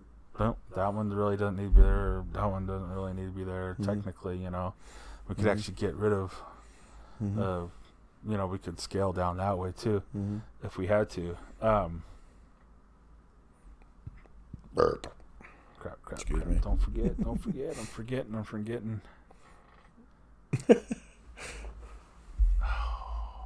I hate forgetting things. What I was going to say. But you're old. But that other thing came up, and so I was talking about it instead. Shit.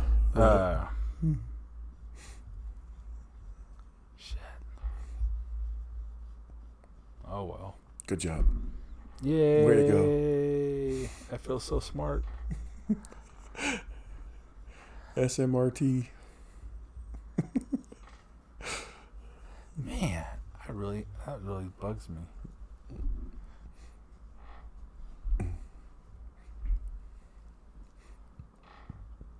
Oh, whatever.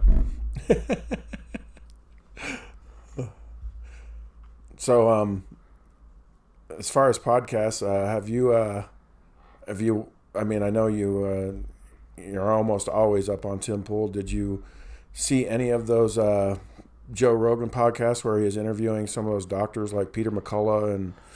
I was gonna go watch. Oh God, you need to watch those. There's two doctors that he did like last week and then like the week before, and those are just amazing. I was gonna watch them. I was gonna go over on Spotify and watch them. I just because they were immediately taken off YouTube. Yeah. So, and that's how you know that they're good. Right. I did watch an excerpt from one of them from his clips thing on YouTube. Right. Yeah. I mean, I just don't understand why everybody is so afraid of other doctors' opinions. Because the one doctor invented the mRNA. Yeah, he was part of it. He was co-inventor of one of the scientists Yeah. that invented it. It's like, holy shit. it. So he understands what he's talking about. Oh yeah, More than Fauci, a hell of a lot more than Fauci. you know. And that's another thing. Do you think anything's going to happen to Fauci? No. Me neither. Well, not unless somebody gets in there and. But you have to clean out the DOJ first. You have to clean out the FBI first. You have to clean out the CIA. Because this is a question I've asked. Even those companies, those places are split. I mean, Right. you almost have to have a coup in each one of those to actually get anything done.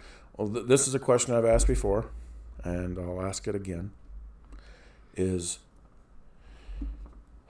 we now know that the NIH funded gain-of-function research for the Wuhan lab, Mm-hmm. and that Fauci was directly involved in that, and which means that the CDC was directly involved in that. Right. And everybody on the planet, and here in America, has a COVID story. Meaning they could list off the things that they've lost, the people that they've lost, the time off work that they've lost, the money that they've lost. Now, knowing all that, can America or Americans sue the CDC and the NIH and Dr. Fauci for damages that they've received because of this? If we repeal a law, yes. Because they passed a law saying you can't. Right. So, but yes, we could if they repealed the law. I mean, it's so retarded that there's, people will. It's the same. They'll have these giant lawsuits. Did you get cancer from Zantac? Yeah.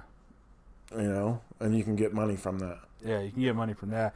It's the same type of law I think they have against things like the president who sends your kid to war and he dies in war. And you can't sue him for that.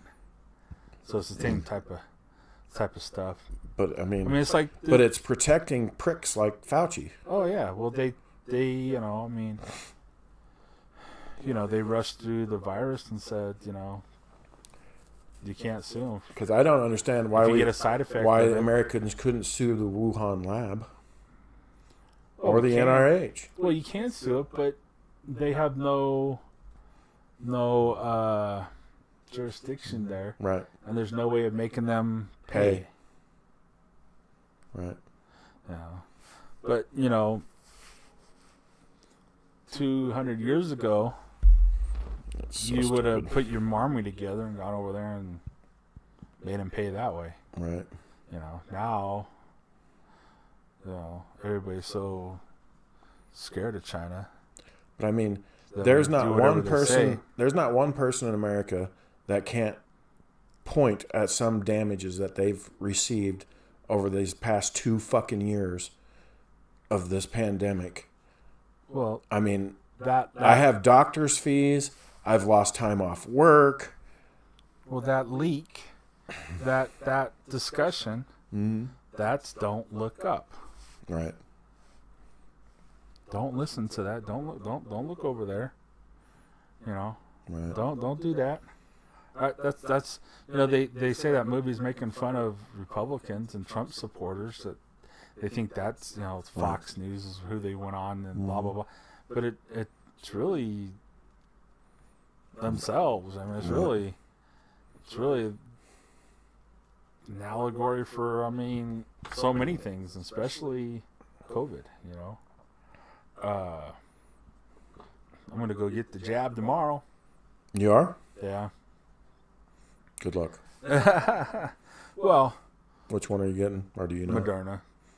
I'm going to get it, just because I said before, I talked to a neighbor over here, it's a nurse, and he just said, you can take this for what it's worth. He's like, it doesn't stop you from getting it. Correct. It won't stop you from getting COVID. Right. Because all I know is the nurse working in the ER. The people who've come in that have been vaccinated go home with oxygen. Those that have come in who are not vaccinated and it turns, they never leave the hospital unless it's in a bag. You know, that he said, you can take that for any that's worth. I wasn't vaccinated. I went to the hospital and went home on oxygen. Right? No. You went back and got oxygen. No, I mean, Well, when I stayed overnight in the hospital, they gave me steroid shots, sent me home with oxygen. yeah, but that was after you did the blood pulse oximeter thing and told them what your thing, and they told you to come in. Correct. No. If you Well, could have had a real bad before that, if you hadn't gone back in. that's another group of people that I would love to sue, because I personally, because this is another thing that came out during that conversation with Joe Rogan and that other doctor, not McCullough, but the other one that comes on later. He was talking about, and his biggest issue is the same issue that I have, is he believes that all of these doctors across America deserve some kind of malpractice suit against them, because somebody comes to him and says, I have COVID. And you know what the number one response for doctors when they hear those words are? Go home, wait it out. All of these things like ivermectin, monoclonal antibodies, and all these things that Rogan got shit on for doing, the kitchen sink treatment as he calls it, those things should be on the table. But doctors will not give these treatments to people. They just tell them to go home and wait. Well, there's the hospitals directing their doctors not to give it to them. Correct. Yeah. And Right. his claim is that if doctors weren't afraid for some reason to prescribe ivermectin or the monoclonal antibodies, he's saying that the death rate would have been cut in half. Probably. Yeah. And it's like, and I agree with him 100%, because every time ivermectin and all these ones have been tried, it cuts the duration of their sickness in half. Right. Oh yeah. I mean, it's so stupid. Right. So. And doctors are still doing that same thing. I wonder how you would have wound up if you had gone back and gotten the oxygen. It probably would have taken me longer to recover. I mean, instead of a month, it would have been permanent 2, damage. 3, yeah. Yep. So, yeah, I'm just thinking my age and my weight and things like that. I mean, I haven't gotten it, so I got tested about a month ago, and I didn't have any antibodies in me, so I haven't actually gotten it yet. So, well, so either you're more sheltered than me. Right, but when I do go out in the public, I should be at a higher risk than most people, because I'm not around people as much. Right. That things should float at me easier. Yes. So when I do go around with a lot of people, I should have a higher risk of getting it, and I haven't gotten it yet. So I don't know. I don't know. Maybe I'm just a little bit stronger against it, but even still, I can get this, and then I don't think I'll get any of the boosters. But Well, yeah. I was at the doctor's office. She asked me, "Have I got my flu shot?" I said, "No." She goes, "Well, what happens when you get the flu?" I get the flu. Right. That's how I said it to her. I get the flu. I'm like,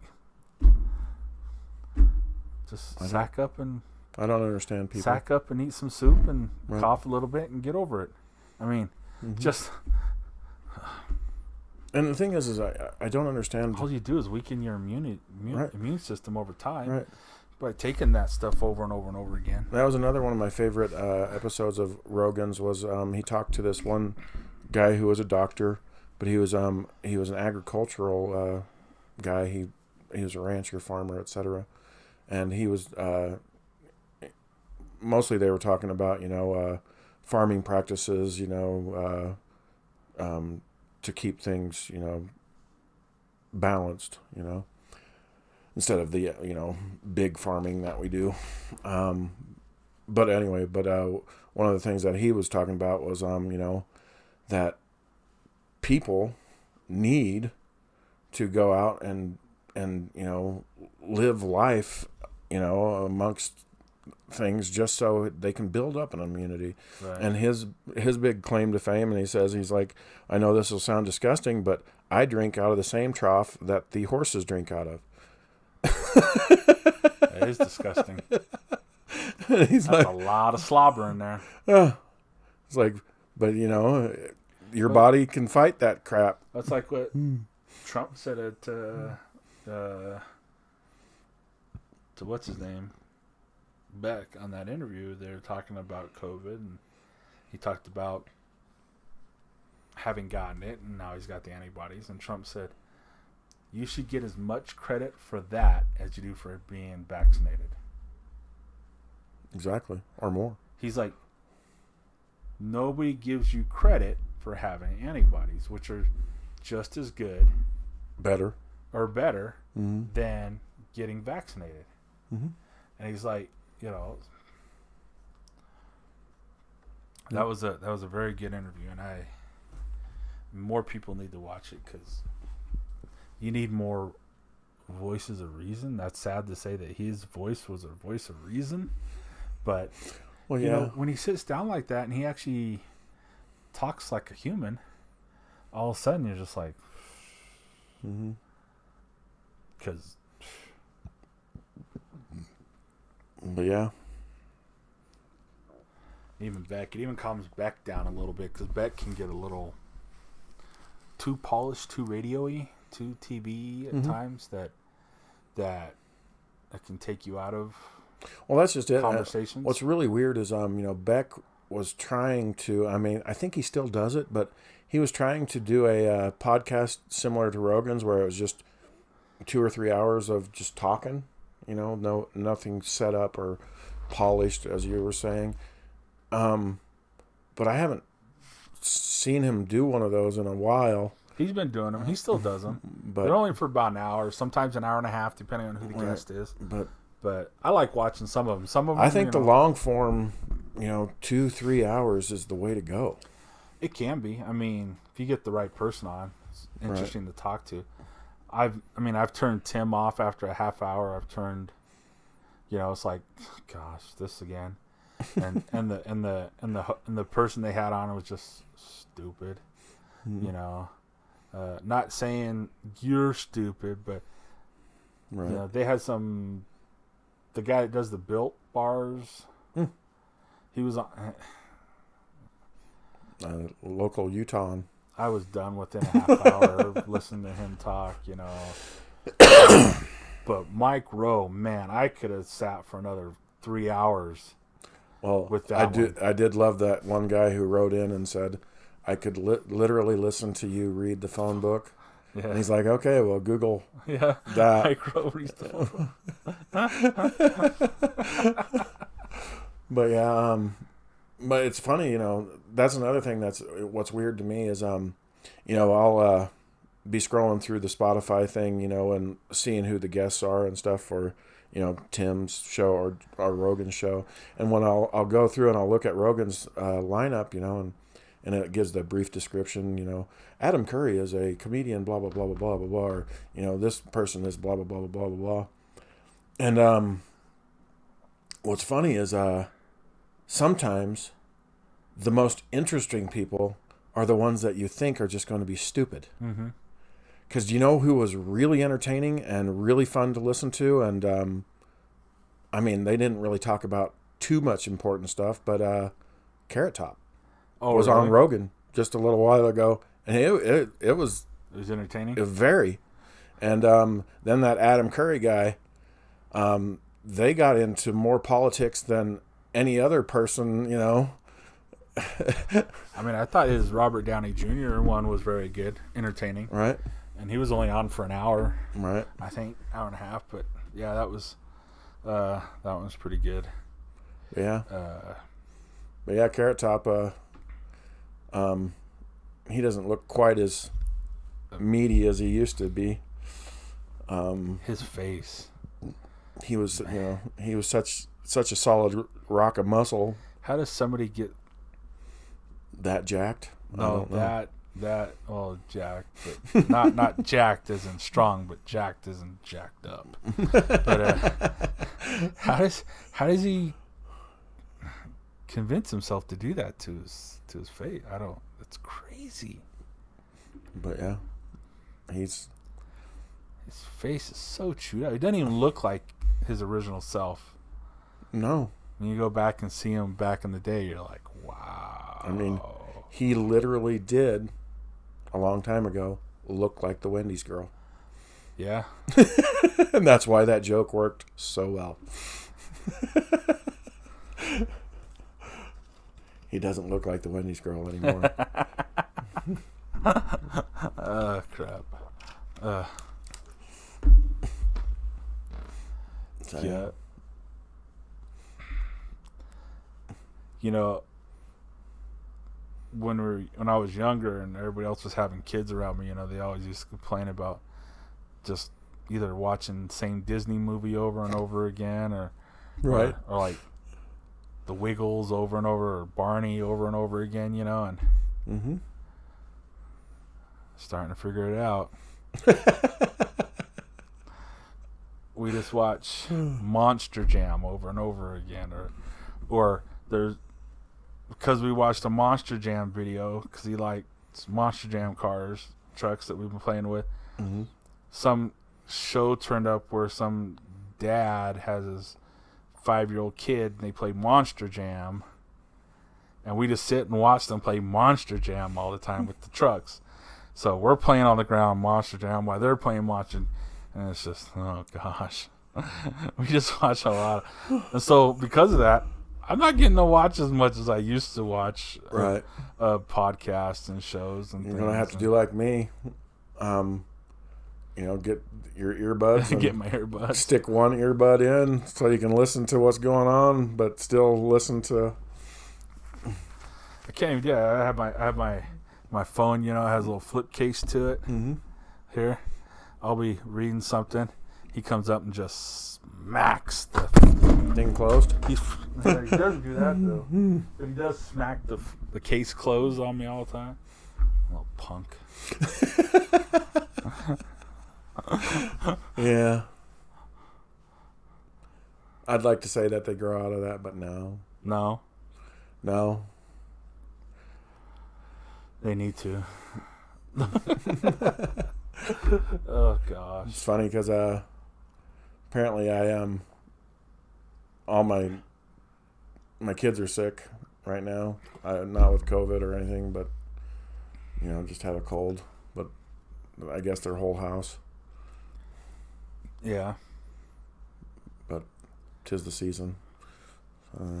I had it beginning of December. Mm-hmm. I had some in November, and then I got over it long enough to go to Vegas. Came back, got sick again. Got over it in time to go to Vegas again for Christmas. Mm-hmm.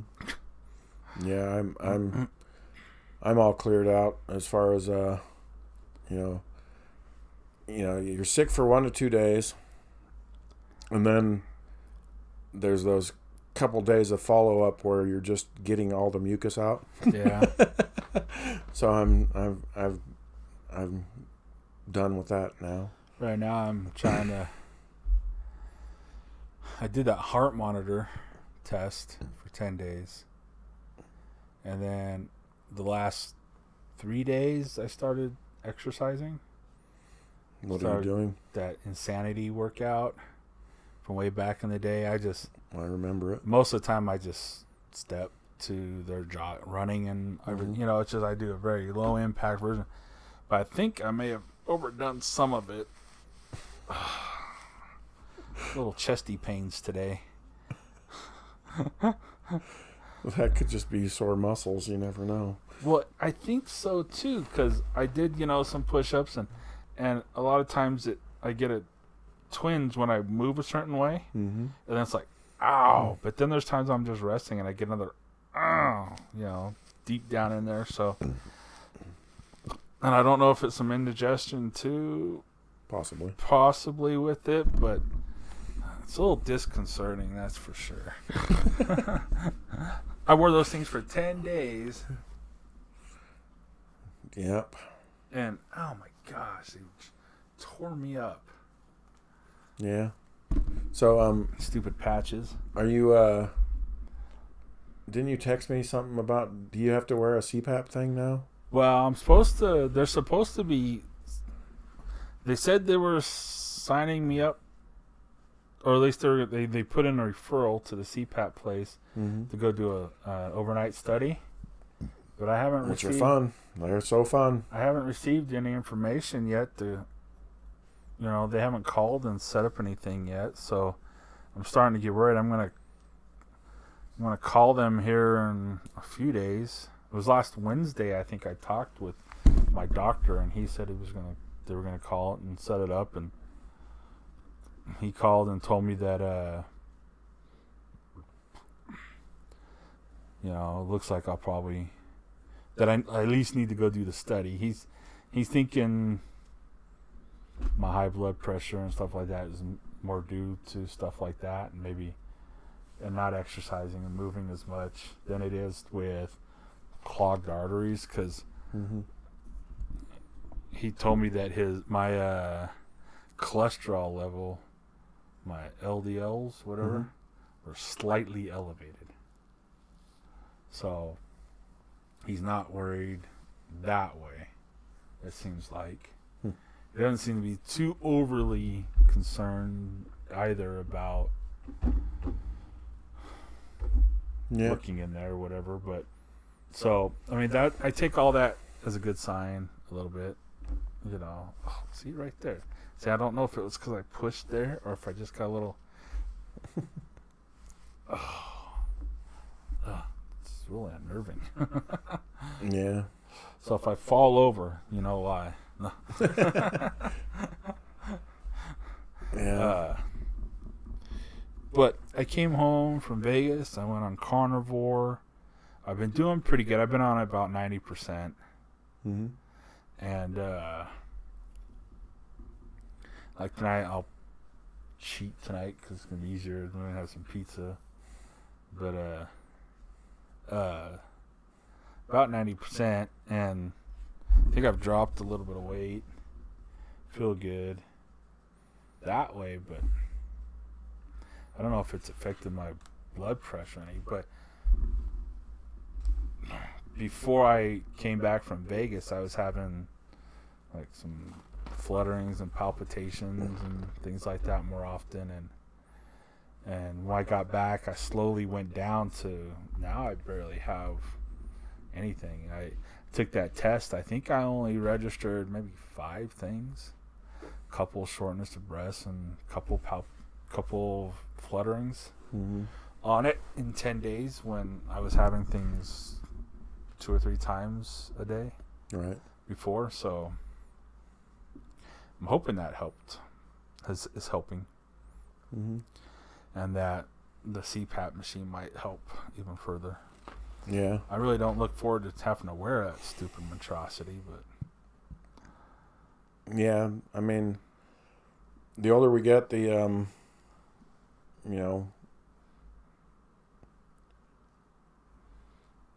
the more your body for some reason needs resistance training of some kind, either lifting weights, doing push-ups or whatever.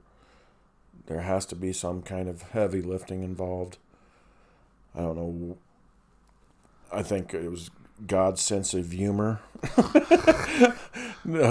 to where, you have to do these things to maintain a healthy body. I guess. Ugh. Because it is weird. I mean, I do that insanity thing, and my heart rate goes up just doing the warm-up stuff. Well, yeah. Not even the hard workout stuff, you know what I mean? And I pretty much keep it the same throughout the whole. I try not to go over certain. I think I try to keep it under 140. Because that's But what I've been doing is I wrote down all of these different stretches, and that's my warm up. Is I do all these different stretches, and then I try to jump rope for a little bit, but I'm not very good at it. And then I'll work out on the bag, and then the speed bag, and then I'll lift weights, and then to cool down, usually I'll do some more speed bag, stretch out a little bit, and I'm done. It doesn't take a long time. It's just I find that if I, try to just go straight to like weights or anything, if you don't warm up, man. Yeah. My thing is just gearing myself up to do it. Mm-hmm. Oh. Yep. It's such a struggle. Oh, well, no. Let's be honest. It's just easier not to. Oh, yeah. I mean, you wake up in the morning and you're like, okay, I told myself I was going to go do this in the morning. Sometimes I don't know what hurts worse, doing the extras, doing the workout or not, Usually not. So I still have pain, Mm-hmm. I have a lot, but Yep. And then you do the workout and you're like, well, what am I doing this for? It hurts worse than not doing it. Mm-hmm. But I guess I'm supposed to try to get my heart. I'm trying to get my heart in shape. Right. Hopefully, maybe, and that could be some of it too. Those could be just cramps in there from, I don't know if that happens, but, just not being used to being pushed like that. Possible. I might need just another day of rest Mm-hmm. to just let it calm down. Right. I may have weakened it a little bit that way. Right. I hope not, but, Inactivity. how am I supposed to know? Yeah, inactivity. I try to get up. Well, I don't try to get up and move that much, but.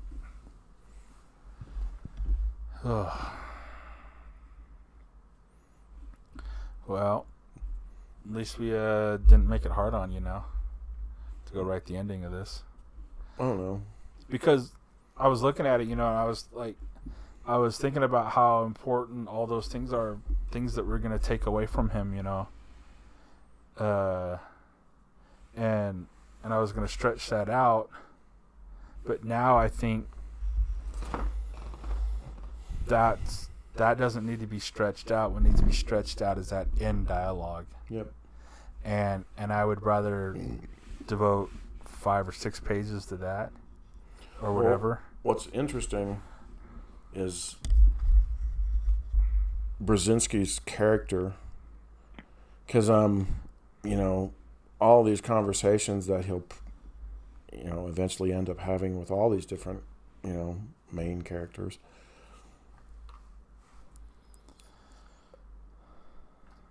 he's a intelligent man who knows history and knows all these things, but still I'm trying to think, is it his love of government? What is it in him that makes him so loyal? Because he's a good soldier. Right, he's a good soldier. And that's, it's like lately, when you see some of these politicians or just anybody say some of the stuff that comes out of their mouths, and you're just like, what 8-year-old did you peddle on Epstein's Island? Right.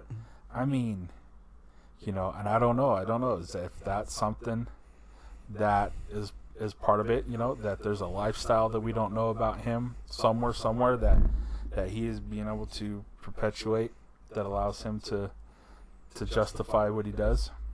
Yeah. Or if it is just he's a sociopath and he doesn't feel it one way or the other, and he gets to do something he enjoys doing, which is be mean. Mm-hmm. As long as he gets to be mean, it doesn't matter who he's being mean for. Right.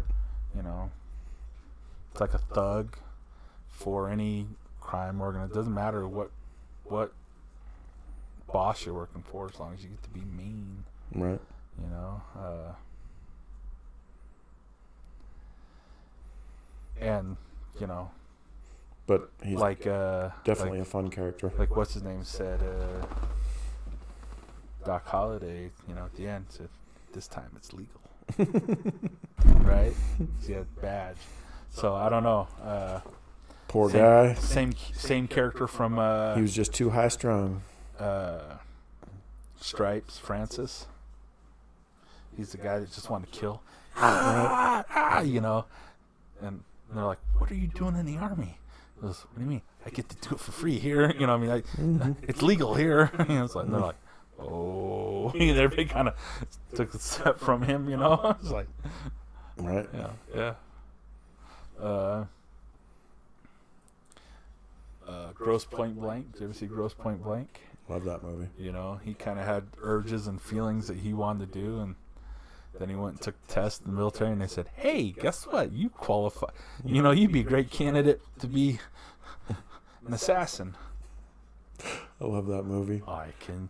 Then his conscience is free to go do what he's being driven to do. You know what I mean? What the hell's that? Jeremy Piven. Jeremy Piven. When he's like, you know, so what have you been doing? He's like, I'm an assassin for the United States government. And he's like, do you get dental with that? 10 fucking years.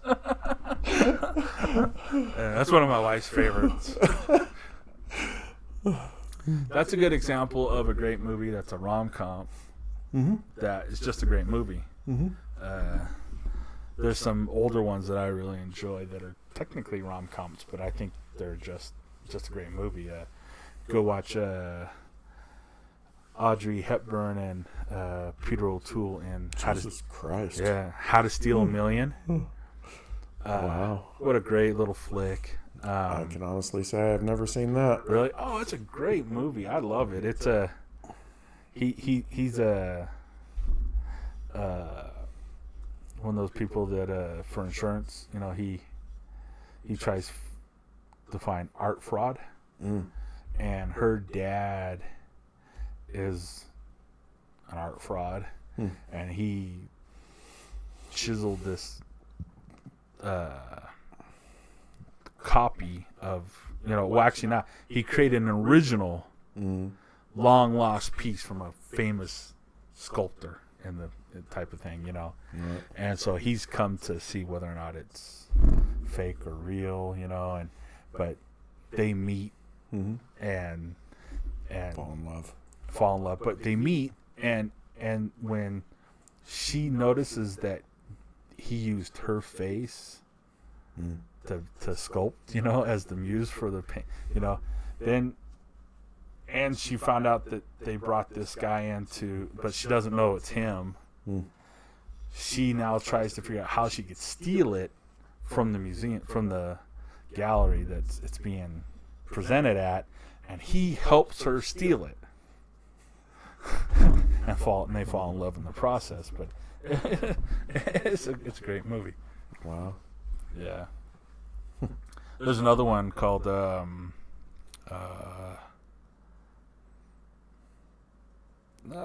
it. But it has Michael Caine and Shirley Winters? Not Shirley. Shirley MacLaine. Wow. And it's a great movie too. It's this heist movie, and the beginning of it, they go through how the heist is going to go, and he's talking it through, and it's just like, oh, there's precision, just bam, bam, bam, bam, bam, and then they do the heist, and none of that goes right. Kind of like Horrible Bosses. Yeah, but it is a great movie. Yeah, It's a great one. in Horrible Bosses too. They do this whole scene where they're showing all the way the heist is supposed to work. You know, and the only thing that actually worked was they go down in this underground parking garage so that it will kill the signal to the phone. That's the only thing that works. That's the only thing that works. Yeah, that's a good movie. That was a great one. That one really, you talk about actually utilizing comedians in the right way in the roles that you wouldn't think them to be in. Bam, it's the exact opposite of how they should have done, like that Ghostbusters movie with the girls. Don't even get the cast was good. It was, yeah, but they should have been. That one should have been this one. This one actually should have been that one. That one should have been. They should have crossed. right. Stereotype. They should have crossed their types. Right. Because they all played exactly who you thought they would play. And then all the jokes were, ba-da-ba, Oh, yeah, we know that one's going to say that. Yeah, and that one's going to do, yeah. And so all the jokes just landed. The only person that was freaking hilarious in that movie was the person cast against type. Right. And who was that? Chris Hemsworth, right? Thor. And he was freaking hilarious.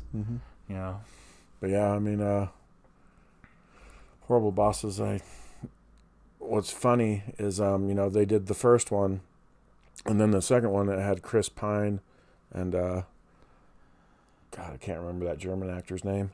Oh, Christoph Walken? Yeah. Christoph, what's his last name? It's not Walken. That's Christopher Walken. Waltz. Yeah. Christoph Waltz, yeah. Yeah, and what was great is I just always think it's you have these three comedians who have already done this type of movie once in Horrible Bosses 1, and Chris Pine just wasted those guys. He was so much funnier. It was great. That's pretty good, yeah. But I'm a big Chris Pine fan for some reason. I don't know why. I've loved him in everything he's ever done. Yeah. One of the very first movies I ever saw him in is that movie Bottle Shock. I knew he was going to say that. Yeah, that was a good movie. And that's a neat little flick just on its own. I don't know if I really in it for his. I'm in it for. I liked. What's his name? Snapes. Yeah, I liked him. Right. His whole story in that was much. Right. That's what I liked, but no, that was a good movie. Very good movie. Yeah, Pine's done pretty good. I don't know if there's been an outstanding. When he did the first Star Trek 2009, they were doing the Kobayashi Maru thing, He comes out there with that apple. And it actually does the Kirk, Right. It was like, wow, that was just fire one photon per ship. Yeah. Don't want to waste any. That was like brilliant, but And he's like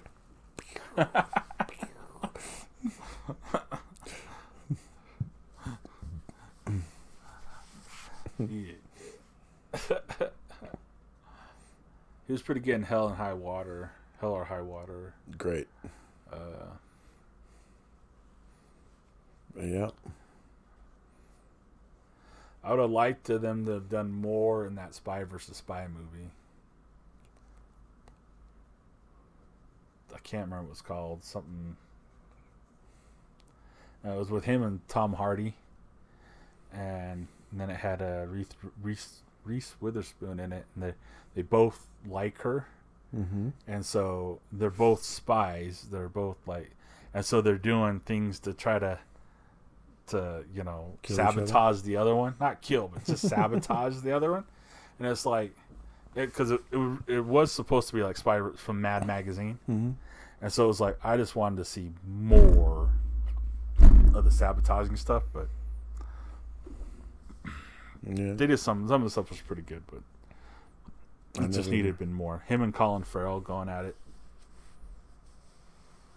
I've never even. I think it's him and Tom Hardy. That's right, Tom Hardy. But I'm trying to think of. I don't know what movie that is. I can't remember the name of it, but it's okay. I'll look it up. Well, shit. Oh, I know, right? It's been. So. Wow, look how far down he is. Tom Brady, Tom Holland, Tom Cruise, Tomorrow, Tom Hanks, Tom Selleck, Tommy Bahama, then Tom Hardy. Wow, really? Nobody looks him up that much, huh? Apparently not. He is pretty understated as a...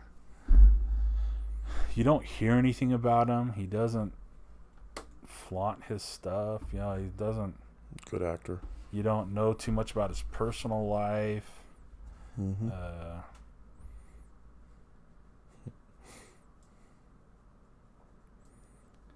Was it really that? He was in Sucker Punch? I don't remember him being in Sucker Punch. Huh. I might have to go back and...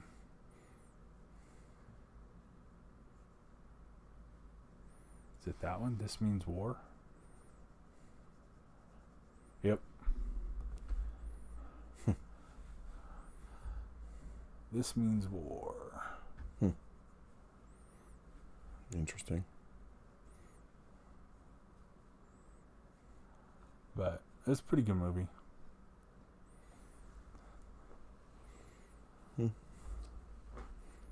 All right, well... So...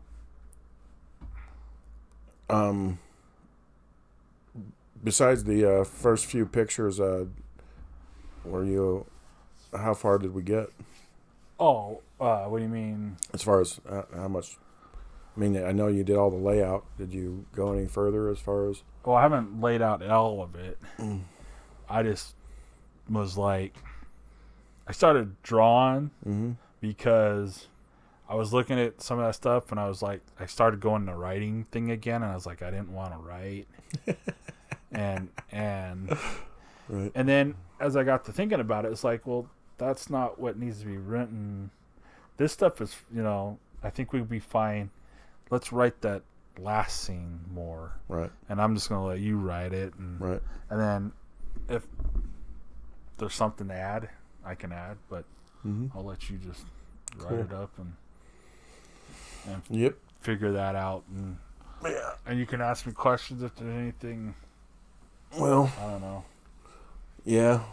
Just if you get stuck on something, I don't know, just because it's such a pain in the butt. I mean, well, conversations, it's weird to have them in your own head, but I seem to be able to do it pretty good. Well, it's not so much that. It's me. I guess that's... All I did was the conversations you had already. I just went and just kind of filled in. Right. Expanded them. So I don't know if just there's ways to challenge you to even go farther in the conversation, Right. And, if I think of something, I'll just shoot you some ideas for that conversation. Like I said, I would go watch that Trump Beck thing because it was just, he was so rational that how people could watch that. I understand how people could watch it and still think, right, you're goofy nuts, but to actually watch it and actually listen to what he said, and then have to try to think of things of how to fix what he was talking about is more than what people want to believe. I think, oh wait, we got to. These things already cost how much money to make, the windmills? And they cost how much to replace a blade? Right. and how hard And a will it? turbine. Yeah, how hard will it be to work on those out in the middle of the ocean? How hard is it to do this? There's a whole aspect to the wind farm of critters and things around them that we haven't even talked about. We haven't even talked about, there's something that he brought up. He talked about the decimation of birds, small critters, things like that people don't want to talk about. Right. Or, it's like, are there birds in Liberty City? Are there, is blah, blah, blah, I don't know. With as many windmills as we actually have surrounding that city. Not only that, and I've seen documentaries where they talk about people that have serious problems, like certain parts of the day when the sun starts between their house and the windmill, or on the windmills, and it goes like this, it's shadows, and people have had like these,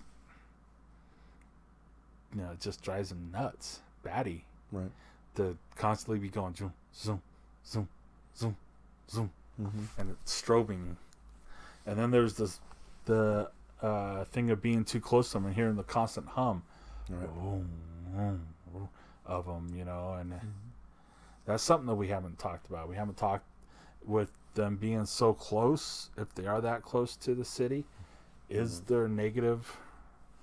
Because I had them out in the water, right, just off the ocean. I had them up on the side of the hills, right.